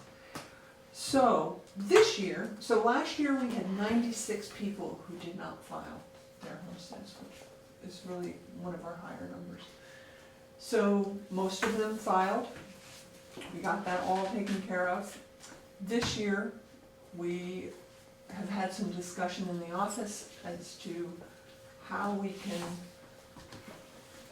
help assist the taxpayers to better understand and try to get those who need to file them every year to file them. The other piece that I didn't explain is, in order to qualify for a prebate or a rebate that the state gives qualified homeowners, you have to file that HS 122 before you can get that money. And a lot of people are under the misconception that if they don't have to file their federal tax returns or their state tax returns because they don't make enough money to file a return, then they don't have to file this HS 122, etc. Which isn't true, because they're the ones who would most benefit from this program. So we've done a lot of educating as far as homeowners and taxpayers in Dummerston to change that. But we're all concerned, and I mean the listers and Lori and myself. Again, this year, we're gonna have late filers. The listers go to quite an extent to inform people that they need to file this by the 15th of April. And if you don't, there is a possible penalty. So we're kind of coming to you all for input on what your thoughts are on this. Jean put a very eloquent email together. I guess what's important for you to know is that you have the option to implement up to an 8% penalty on this. From 0 to 8. From 0 to 8, yeah. Thank you, Charlie. Right. So, Are we talking about, really next year? Yeah, it's this next tax season when we send out our bills in No. July. It's now. I mean, it is now. That's right now. It is Right, now. but I mean, we've already sent out notices of penalties, No, well, that's for last year's. That's for 2014. We're now coming up to the 2015 tax year. The listers are filing the grand list. It'll be Okay. lodged in the next Got it. 2 to 3 weeks. Yeah. And then in July, we'll be sending out tax bills. Okay. So we do have taxpayers who are late filing this penalty. Do we know how many? Late filing. 8 so far, 8 so far. with $1,400 late penalty fee. Last year, we had at least $16,000 of late fees. How much this year, Gene? How many? Oh, 14? 1,400 already, This but year. that's only 8 people, 8 Of how many? residents. Well, don't- that's what yeah. I'm confused, Charlotte. I thought at this time last year, we knew we had a bigger number of late filers. I think they're slow this year. We had a bigger number of we've had more people filing that haven't filed before this year. Okay. But But you're saying that the notification that we're receiving of late filers is slower than it was last year? Yes, because Okay. when we got ours Tuesday, there were some people on the homestead filers that were not on the list of late filers. So they must just be grabbing income tax and just, doing one at a time, not in order. So I think what I'm asking is, could we consider lowering the penalty from 8% to 4% on those that are late filers? Last year we had, as I said, we had 96. We had quite a few, and it was a stressful time in the office to deal with those who had not filed. Unfortunately, several of them have tax preparers that aren't from Vermont. So a lot of this is still educating, again, it's educating the taxpayer and the homeowners that they need to file this regardless of where they do their taxes. Pam, you said 96 last year. Do you have any sense for how many this year? We don't. No. I mean, I would think that, those that pay the 8%, they're not gonna do it again. They Right. tell us at PDR that we're supposed to have all our information of the people that have filed by the end of May. But that makes it very close to June 4th when we have to file the grand list. And apparently they haven't sent them all yet, because we'll get another one next Tuesday, but that's pretty close. So in your administrative sense, is there any relationship between the percentage of penalty and whether or not people file late? Would you get the same number of late filers, whether it was 2% or 6%? Would it make any difference? Well, I sometimes think that people think that our non-residential rate is lower, and if you don't file the 122, you're technically a non-resident. So they'll get the lower tax rate, and they're usually in an income bracket where they're not going to get income sensitivity anyway. So they just say, we'll just tow it. And the other group is the group that moved up here from Stamford, Connecticut, and they still use their accountant down there because he knows them, and he doesn't know what an HS 122 is from toilet paper. So I wish there was a better answer to that, Gerd.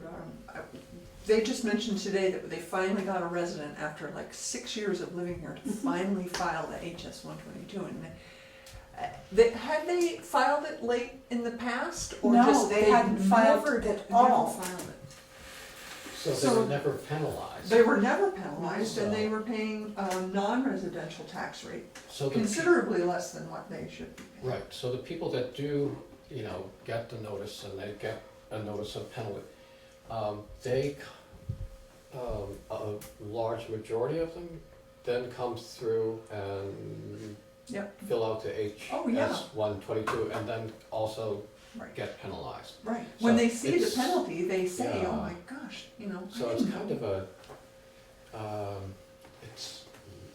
it's nice to have a carrot and a stick, but if you just have two sticks, then that's kind of a disincentive and maybe not as productive. I know when we voted in the 8%, my thought was, okay, this would penalize the people who are getting the non-residential tax rate when they're really year-round residents. But if they refuse to file this HS 122, then they're not going to end up getting a penalty, right? Right, So, right. So it's easy. so It's we're better we're just. penalizing the good guys We're that penalizing the fess ones, up. who yeah. actually file it after the 15th, who say, Yeah. "Oh my gosh, So, I know I should have done it, or the. So we don't have to have a penalty at all if we Correct. choose. Correct. Right. Maybe the answer is raising the non-residential tax rate. Well, that's what I, Yeah. that's where I was gonna go. That's So, because so, of the school. It's the school. because they're not using the school, this, No, it has nothing to do with that. The state determines what our residential and non-residential tax rates are, depending on the expense of our school. So we have a very and expensive every school. town has those two tax rates. Yes, Right, but some, most of them are the other way around. right.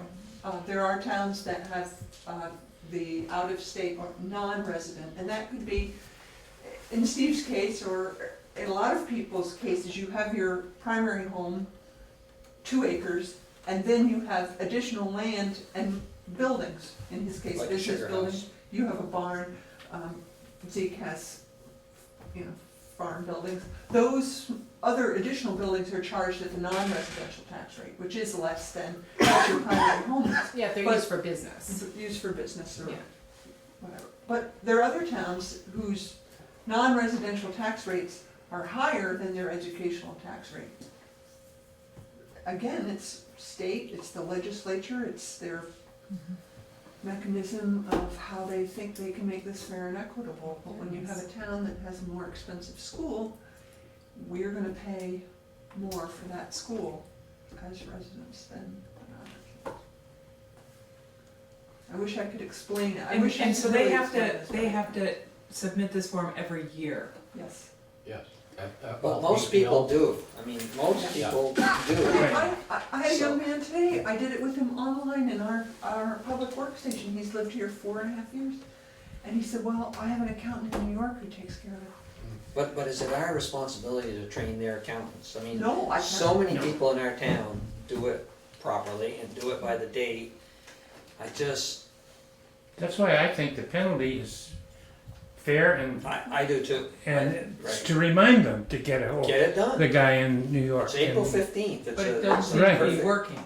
Well, I mean. No, it doesn't. I mean, Well, that's the rationale. I thought I heard it is working, Well, for this one family that we finally got, they've never been penalized, they never filed it at all, so they had been under the radar as non-residents for the whole time they've owned their home, and now they finally filed it, but they never experienced a penalty.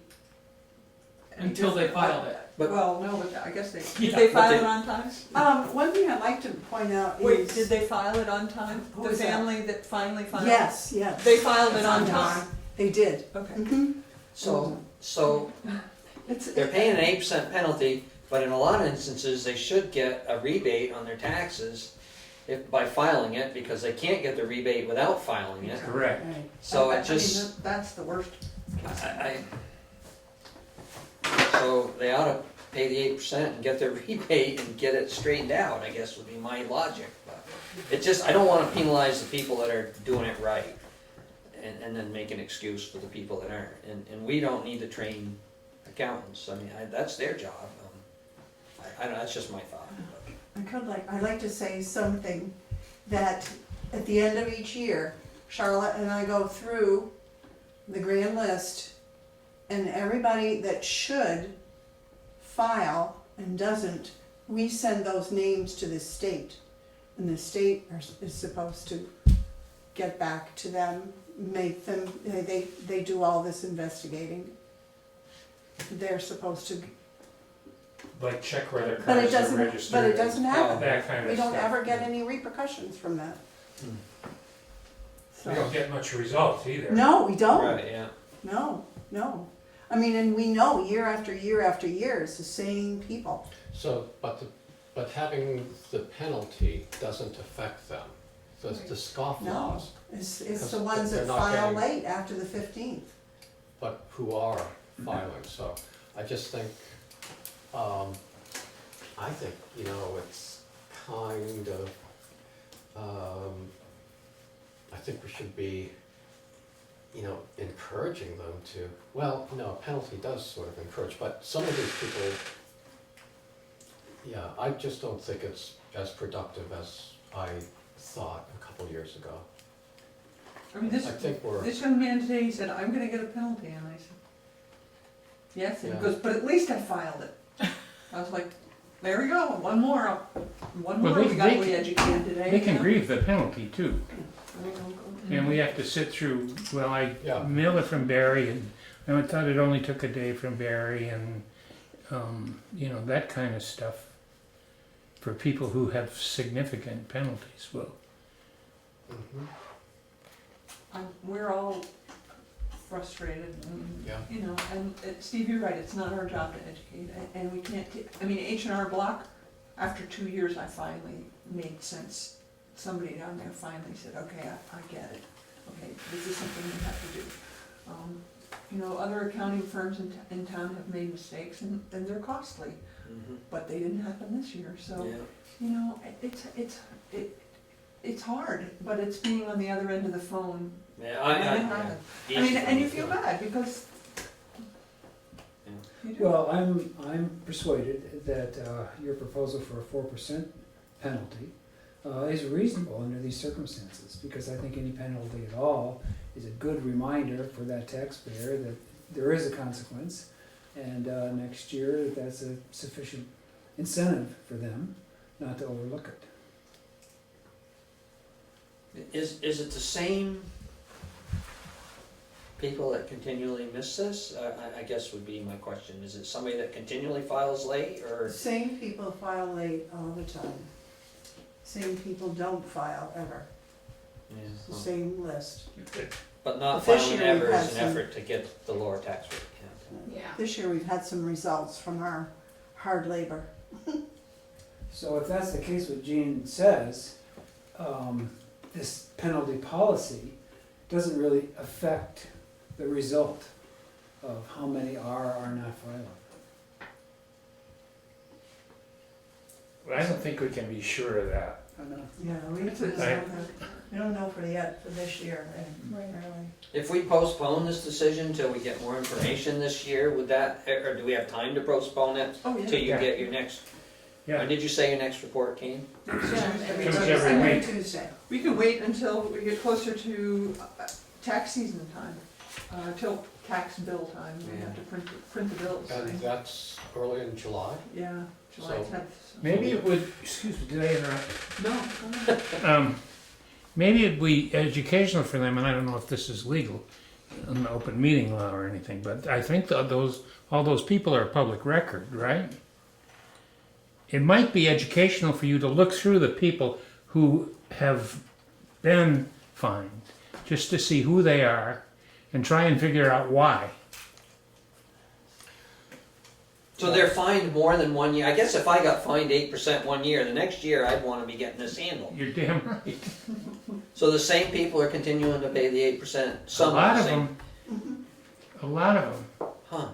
Maybe they're not even aware, you know, if an accountant is doing it. They're taking filing care it of late. things and- And paying the 8% rather than trying to get the different tax rate. Huh, I don't. Kind of falls out of your. Now, I don't buy the excuse of an accountant, because any professional is gonna be using software to do this sort of thing. And, you know, it should be asking. Well, any individual can too in the Right. software. I mean, TurboTax does this. Yeah, I do TurboTax, and it sends it right up. Right. Yeah, my bigger concern is the scofflaws that, you know, the residents that are not filing and Right, have been that's- doing it for years and years. And I think that's, you know, this is a problem with the state, not Right, this right. select And the board. state And, isn't and, you know, Carrying it out. right, is there something that we can do about that? You know, maybe through one of our representatives, or, you know, write a letter to the tax department, you know, this board wrote a letter to the tax department saying, you know, how many taxpayers are we talking about? They're I doing don't know this. how many residential we have. We have 1,000 parcels, No, how many, but I don't know how many residential. How many, 600 something maybe? how many Dummerston residents do you know that are not filing the homestead declaration? Last year was over 80 letters we sent, right, Charlotte? Yeah, Well, that's not that many. 80. That's 80. 80. Oh, Over that's 80. a lot. Yeah. Yeah. Yeah, but they they weren't all just trying to get non-residential. How many would you say, Gene, No, they just didn't file. Yeah, yeah. Just- Well, some are. but don't I- file and haven't filed for more than 3 years? How many would you say? I really can't give you a number, but it's a good percent. I mean, it's not Is it 50%, it would be maybe 20%. I really can't give you a number. I mean, I would love to put a little ad in the Views and say, come into the town office, Jean Newell will help you, it's so easy. I've done, well, You know, I did just it did one today. today, and There's- I do one once a And month the, at the least. Views, this time has got a big thing for it. Yes, and they did Yeah. last time too. I And we know. get up at town meeting and encourage people, Yeah, of course, put that's, it in all our information that we can. I had a friend that asked me to do it and had never done it before, couldn't figure it out. And so every year I call her and I say, it's time to do the HS 122. I'm not gonna be here forever. I guess I like to help people. Maybe we should have it be a combination, the rabies clinic and File your That's an idea. dog registrations. Yeah, Well, I don't see this debate as either a penalty or not. I think it's just the percentage that we're talking about. So I would like to move the question forward rather than delay. But if we could get more information in one more meeting, wouldn't that be logical to try to get a little more information, or no? Yeah, By more information, you mean how many people? Yeah. Yeah, and look at the list and see if you can, we can't, see if you can figure out why these individuals, they're all friends of ours, you know, Yeah. why they wouldn't do it. Why they wouldn't file it. It's not really why, it's more we need to be consistent and we need to do what's fair for everyone. It's just hard determining that because. Right. And so your rationale in asking us to consider making it 4%, what does that do? Is for the people who honestly meant to file it, knew they should have, but like their regular taxes, they filed an extension. So I filed an extension, I'm just gonna file my homestead later. Well, unfortunately, there's no extension on that. So, you know, I already know one person's gonna say, gee, I just filed late and I thought I could file that late. Well, you can't. And wham, 8%, you know, that's a hard lesson to learn. But 4% might be, okay, I won't make the same mistake. You know, Geraldine, I don't know. I'm having a hard time with this decision. That's really why we're all here, because. And there's a lot of people that aren't filing it and aren't paying the penalty, so Right. that's not really fair. That's, And they're not, but they're also not paying.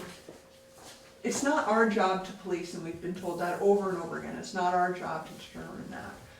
Who's being honest and who's not, because the state will figure it out over time, hopefully. It just seems like it's been a long time, Yeah. waiting for these people to follow lessons, and it's just not happening. But in the meantime, there are people that legitimately have reasons they didn't file it and didn't know about it, that they've got all kinds of reasons. and 8% seems high. That's And it's what we not charge. fixing the problem. No, and 8% is what we charge if you don't pay your final tax payment. That's our February penalty, it's 8%, that's steep. Now, it's not on the whole, it's not on the entire principal, it's Right. on the educational portion of your tax bill. So it's not 8% of the municipal and the highway and general fund and all that, it's not on that portion, it's on the educational portion of your bill.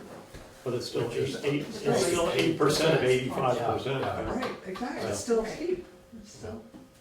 Well, I think that, you know, we need to address this with the state, because that's just not right, that people should be ducking their property taxes by not filing. You know, with that said, and I'm sympathetic to, you know, you're the ones that field all of these concerns. I happen to think that, you know, an 8% penalty is twice the incentive to never do it again than a 4% penalty would be. And I think that, I guess I'm hearing that, you know, these are, for the most, well, you don't have a lot of repeat offenders, do you?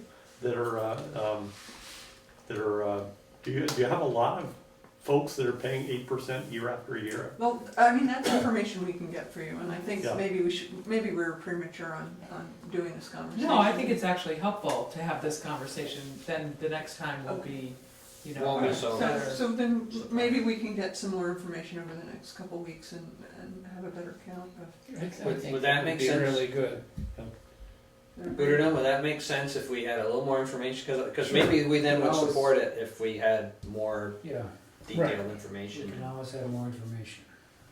But this I'm is not a saying good I wouldn't intro. support it if we had a logical reason to drop it. Well, I think you'll find this interesting, Yeah, you know. I remember the non-residential rates that when you gave us Well, those. If they're our Those were friends, we yours. can just call them and ask them. I know. They'll give us the reason. Yeah, then find out why they're not. Yeah, exactly. And then Yeah. tell them they have an 8% penalty when they finally do it. We have been advised by our advisor to call people and tell them, but we sent the letters thinking that would just, be an eye opener. Because if you call somebody, I mean, that's a little invasion of privacy, I think.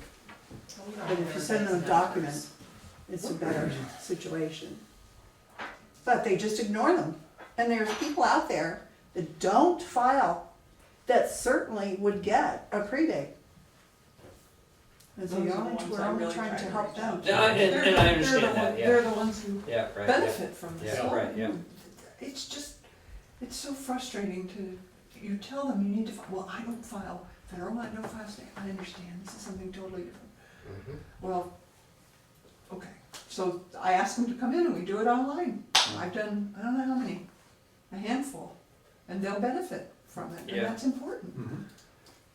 I think one thing the government could do would be, remember they used to send out forms?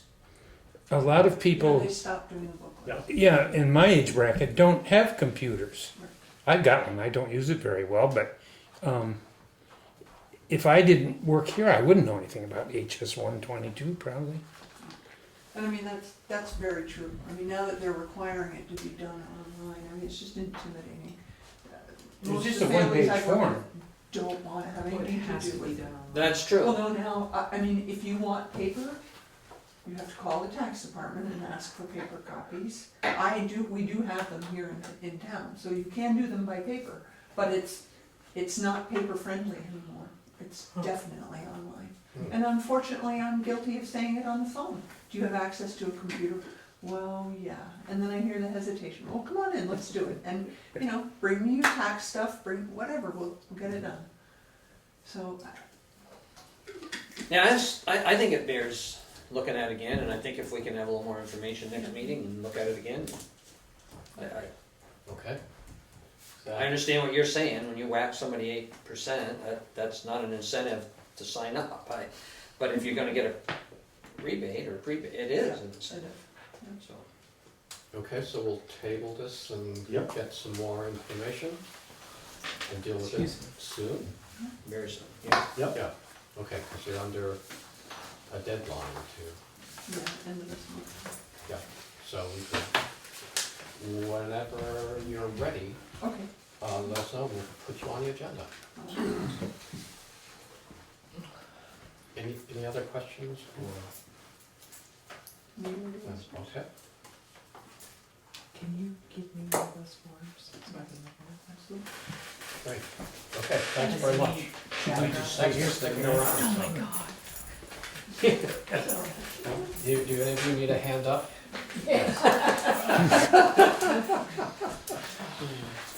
Thank you Night, very Doug. much. Yeah. Thank you. Thank you, Thanks. Jean. Okay, let's see. We've been jumping around here. Yes, you have. Well, since we're in new business, let's finish it up. We have a letter of agreement. This is for the software that the listers use. Called CAMA. New business, where's my, it must be this one. And, yeah, that's this right here. Okay, and this would, this is the computer assisted mass appraisal. The cost of cable services. And it allows the listers to use this software for another year. It costs $238.81. 200 what? $238.81. So I'll move that we sign the agreement for $238.81. I'll second that. The CAMA. Okay. Yep. Any discussion? Okay. All those in favor? Aye. Aye. Okay. And it's just one signature. Where? Chair, something? Okay.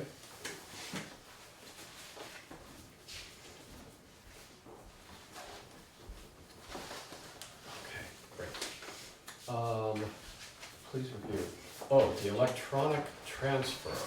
This part of our transferring Oh, the yeah. town's accounts to Merchants Bank, and this is just for the electronic transfer. I'll move we sign the electronic funds transfer agreement with merchants. I keep doing all the seconds, but I'll second it. Okay. Any discussion? All those in favor? Aye. Aye. Okay. Aye. Opposed? No, everyone's. Great. Okay, so where are we going to jump to now? How about we jump back to correspondence for information? There is wastewater system permit for Sean and Melody Stowe. That's been on there for quite a It's while. been on there. Yeah, I mean, why how do we many- leave them on I so don't long? know, why can't we? Yeah, it's been on every, Yeah, they're For like a a month month. and a half. Yeah, I've had enough of it. I think once would be adequate. Yeah. Then there's the emergency, statewide emergency management exercise. And I have offered, I'm gonna be in Burlington the following day anyway, and I've agreed to take this one. This one, I mean, Apparently there's a subsequent meeting in the fall, yes, and I guess it's not clear whether, I would be expected to attend that one also, but I can deal. I think if we take it one step at a time, Right. I am eternally grateful Yeah. to you to do this one in Burlington. Thank you, Joe. Sure. I'm not gonna arm wrestle you for it. Interesting. I'd be happy to name a road after you. Since I'm gonna be there anyway, so. Yeah, Great. great. And we'll get more information about this as we get closer. And will you let Dawn know? Yes, Okay. yes, I will. Oh.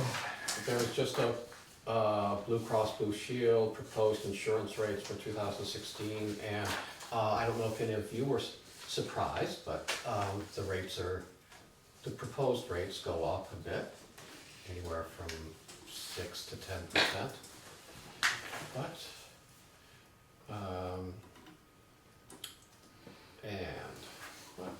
let's see, we did that. Oh, we still have unfinished business. Painting bids. We have 2 bids here. Want to open that one? You want to open that one? Sure. Geez, you delegated something. God, yeah, Must be getting late. I should have worn my pajamas. Yeah.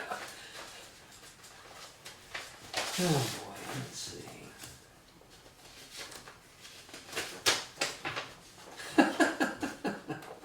Would you like me to read this one? Yes, that'd be great. You might not want to hear this.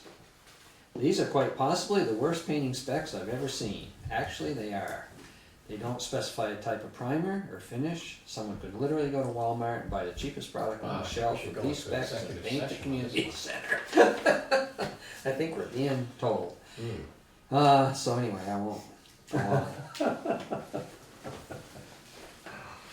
I won't say I told you so. But he did give us a I'll price. take comfort in that. So Mommy Painters, I have a bid from them for $11,800. I'd like to see the letter, are you done reading it? Okay.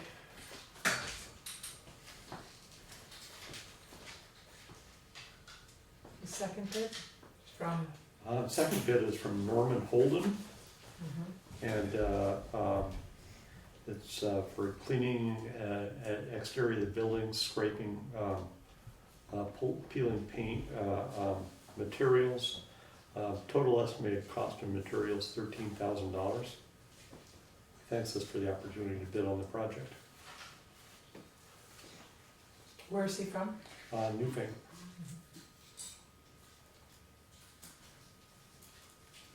Is that one, Joe?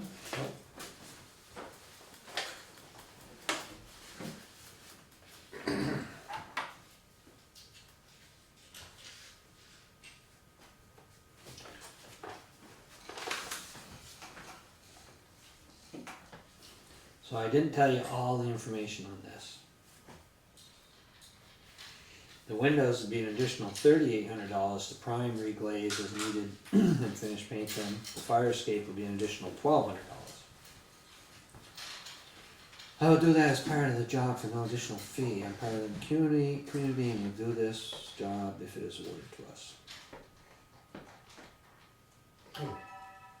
And this is Mo. Yeah. Yeah. I mean, we had said that we wanted a professional painter, Yes, and there's a certain standard that we would expect from a professional painter. right. So we wouldn't expect someone of that caliber to go out to Walmart and, you know. Now, he actually specified in here what he's gonna use. for Yeah, paint. which is great, which is great. Right. It wasn't gonna be me and my bros in a can. Yeah, You know, yeah, so we so- were looking for that standard. Right. And I think didn't somebody talk to somebody who is a painter and say, Yeah. what should we Yeah, provide as Yes. specs? right, and he said just put it out there, and, you know, Yeah, I the mean- painter will tell you what they'll do.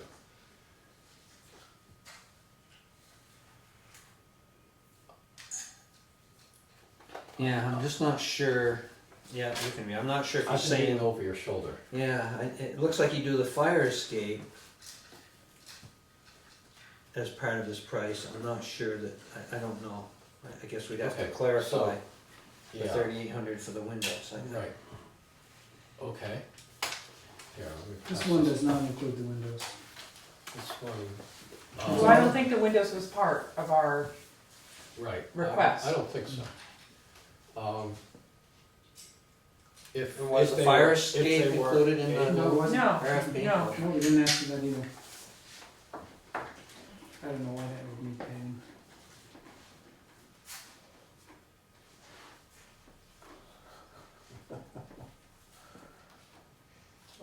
Here, you can see this. Okay. Oh, I'll read over your Yeah, stuff. yeah. I'm used to reading over yours.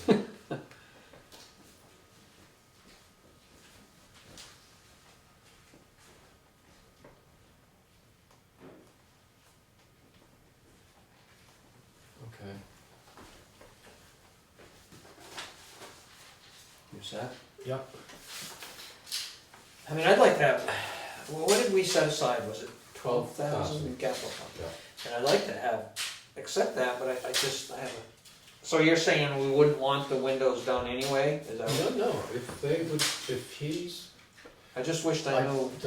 Yes, I'd like to have clarity on, he's saying that, he's Exactly. saying will do the windows and the fire escape, or just the fire? Just the fire escape, right. I'm not clear on that. It appears to me that he'll do just the fire escape included, I but, think the 3,800 is in addition to the 11,800. yeah. That's But the way I would- fire escape, he would Right. do in this 11,800. Okay. Yeah. So, But- I I would move that we accept the bid, assuming, how can we do this, that the 11,800 includes the fire escape. We'd like to take him up on his generous offer. On his generous offer, if the, yeah, and, and not have the windows, not accept the additional $3,800 for the windows and glazing at this time. is that a motion? That was a motion, yeah. Okay, I'll second it. okay, discussion. I I'd like haven't- a moment to finish. Sure. Yeah, I haven't read the letter. Okay. Can I see that again, please?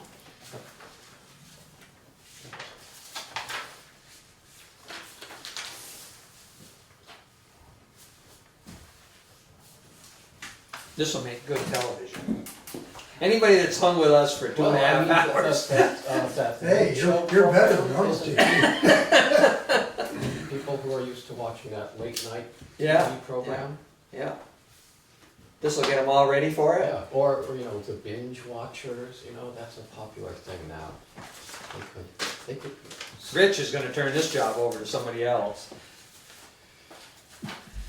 so.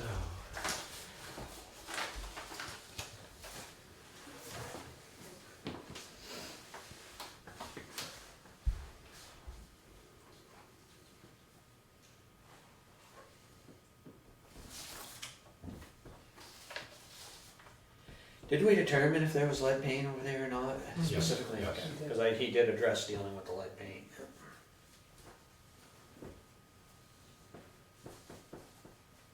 So if people had experience with Mominy painters and had good experiences? I don't know, everybody had a bad experience, I've ever heard anything bad about him, I always heard good about him. He saved our church too, didn't he? Wasn't that Moses saved the church? Yeah. I've only heard good things about him. They did our house, our old house, and I was quite pleased. There was a lot of whistling around the house instead of radios. Oh, It was yeah. quite nice. It doesn't say anything about whistling in this, but, so we've got a motion and it's been seconded, so we're into our discussion phase. I would, think that, yes, if the windows is an additional 3,800 on top of the 11,800, then I would hold off on windows. Right, And I don't know if the community center wants to go ahead with that, or just wait for, you know, another year to see if the town would. But our proposal covers the 11.8, covers the rear door, was it the back rear that he was gonna paint at a later time? $300 to paint, yeah, and then the Yep. fire escape, I believe, he's included, but we should verify that. Mm-hmm. I think it's pretty clear that he intends to include that in price. Yeah. Yeah. Any other discussion? No, I think that's good. Okay. So we have, this to accept Monterey Painters, the 11,800 with the understanding that it would include the fire escape, but not the windows. Okay, any other discussion? Well, all those in favor? Aye. Aye. Opposed? No, then we'll let Mr. Momini know that we'd like him to paint the community center. Did we say to keep it white? Did you have another color in mind, Zeke? Well, you know, the beekeepers we use in the orchard, they'll paint their hives whatever color, you know, Really? is cheap at the hardware store, so you Oh. sometimes get, You have to specify. they it look if like a you don't. gypsy caravan, so. But I think it was the- specified as the current white color. I think the assumption It's was also it the was white. cheapest color. Yeah, good. All right, let's see, well, that's good. That'll be, look forward to seeing that getting done. Open meeting minutes, continued, okay, so we talked about our personnel policy, and you made copies of Pam, Lori, and Lee's comments, Mhm. so we'll review those and work on that at another meeting. And I did have an update on the goals, but it was for the road trip. Uh-huh. And so we've already discussed that. Does anyone else have any goals related? I don't think so. I have a goal to go home by 8:30 or so, so I I move we I was adjourn. thinking it was closer to 9:30 here. Let's see. Okay, well, any other business to come before this board? Any public comments or, no? Anything else? No? No? Well, okay. Next, let's see, there is the planning, the Windham Regional Commission's holding a session in Townsend tomorrow night for planning. So I know several members of our planning commission are going. Select board members are welcome. Oh, and the all boards meet, or not the all boards meeting, but the three groups we're gonna meet next. Next Wednesday, 6 o'clock, and I think it's at the church basement. Okay. I didn't get an invitation to that. I mean, I'm hoping that, Oh, well, that's a very good point. I guess we should send out an invitation. yeah, I mean, I didn't get a confirmation that that's when it's gonna be. Okay, We- you've been checking your mailbox? Yes, so did I get something and didn't, oh, in my physical No, mailbox? no, I was writing out the invitations over the weekend, but, No, but, I mean, we didn't we even should. make a decision at our last meeting, you know, you said, oh, well, you know, okay, that yeah. looks good, but I didn't Right, I think hear a it was decision. Sam, I guess, Sam Farwell was the one actually coordinating the Right. date. Okay. And so most people could come, Right, the most people could come on June 3rd. It's going to be 6 o'clock at the church basement. okay, And so that's what we Yeah. decided. So we'll send a reminder around. okay. I just never got, you know, like there were all those Sure. dates where, Yeah, and I then don't know that I Sam did told either. us personally Yep. that so I'd like the select board's confirmation that, Mhm. that is good. But then it seemed like Sam needed a confirmation from us and then Yeah, yeah. an invitation would go out Right, he or a confirmation. got it, yeah. It's on our Okay. agenda for next Wednesday. And the planning commission and the zoning DRB. board or DRB Yep, are all Have on been board? notified. Okay, good, So, okay. And our next meeting with the Prospect Hill trustees is at 5 o'clock. On the tenth, June Yeah. 10th. the Yeah. following Wednesday. Yes, Yep. yes, and then that will be followed by a regular select board meeting, Right, Mhm. and we'll have, what do we have? We have the Sovern request for cutting trees. Don Hubbard is going to be coming, and maybe speaking about this emergency management.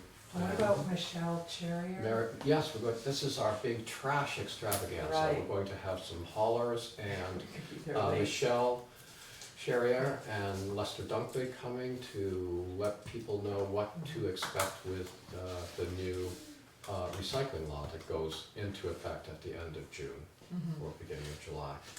So that will be mhm. We're gonna an talk traffic, right? exciting meeting, yes, yeah. Yeah, so a lot going on. Well, with Steve? that, yes. I wasn't quick enough when you asked if there was anything. I knew, I was just trying to drag it out a little longer, give you It'll be time. quick. June 23rd, WRC is celebrating its 50th anniversary. For 5 o'clock, there'll be heavy hors d'oeuvres. No cost to invitees. You probably have invitations in your piles of paper somewhere. Mhm. And it's at SIT. Oh, nice. The governor will be there, he says, Good. What was the day on that? 23rd? 23rd. We already have that info, huh? Just so I better get Someplace, looking. yeah. Yeah. All right. Motion to adjourn? So we'll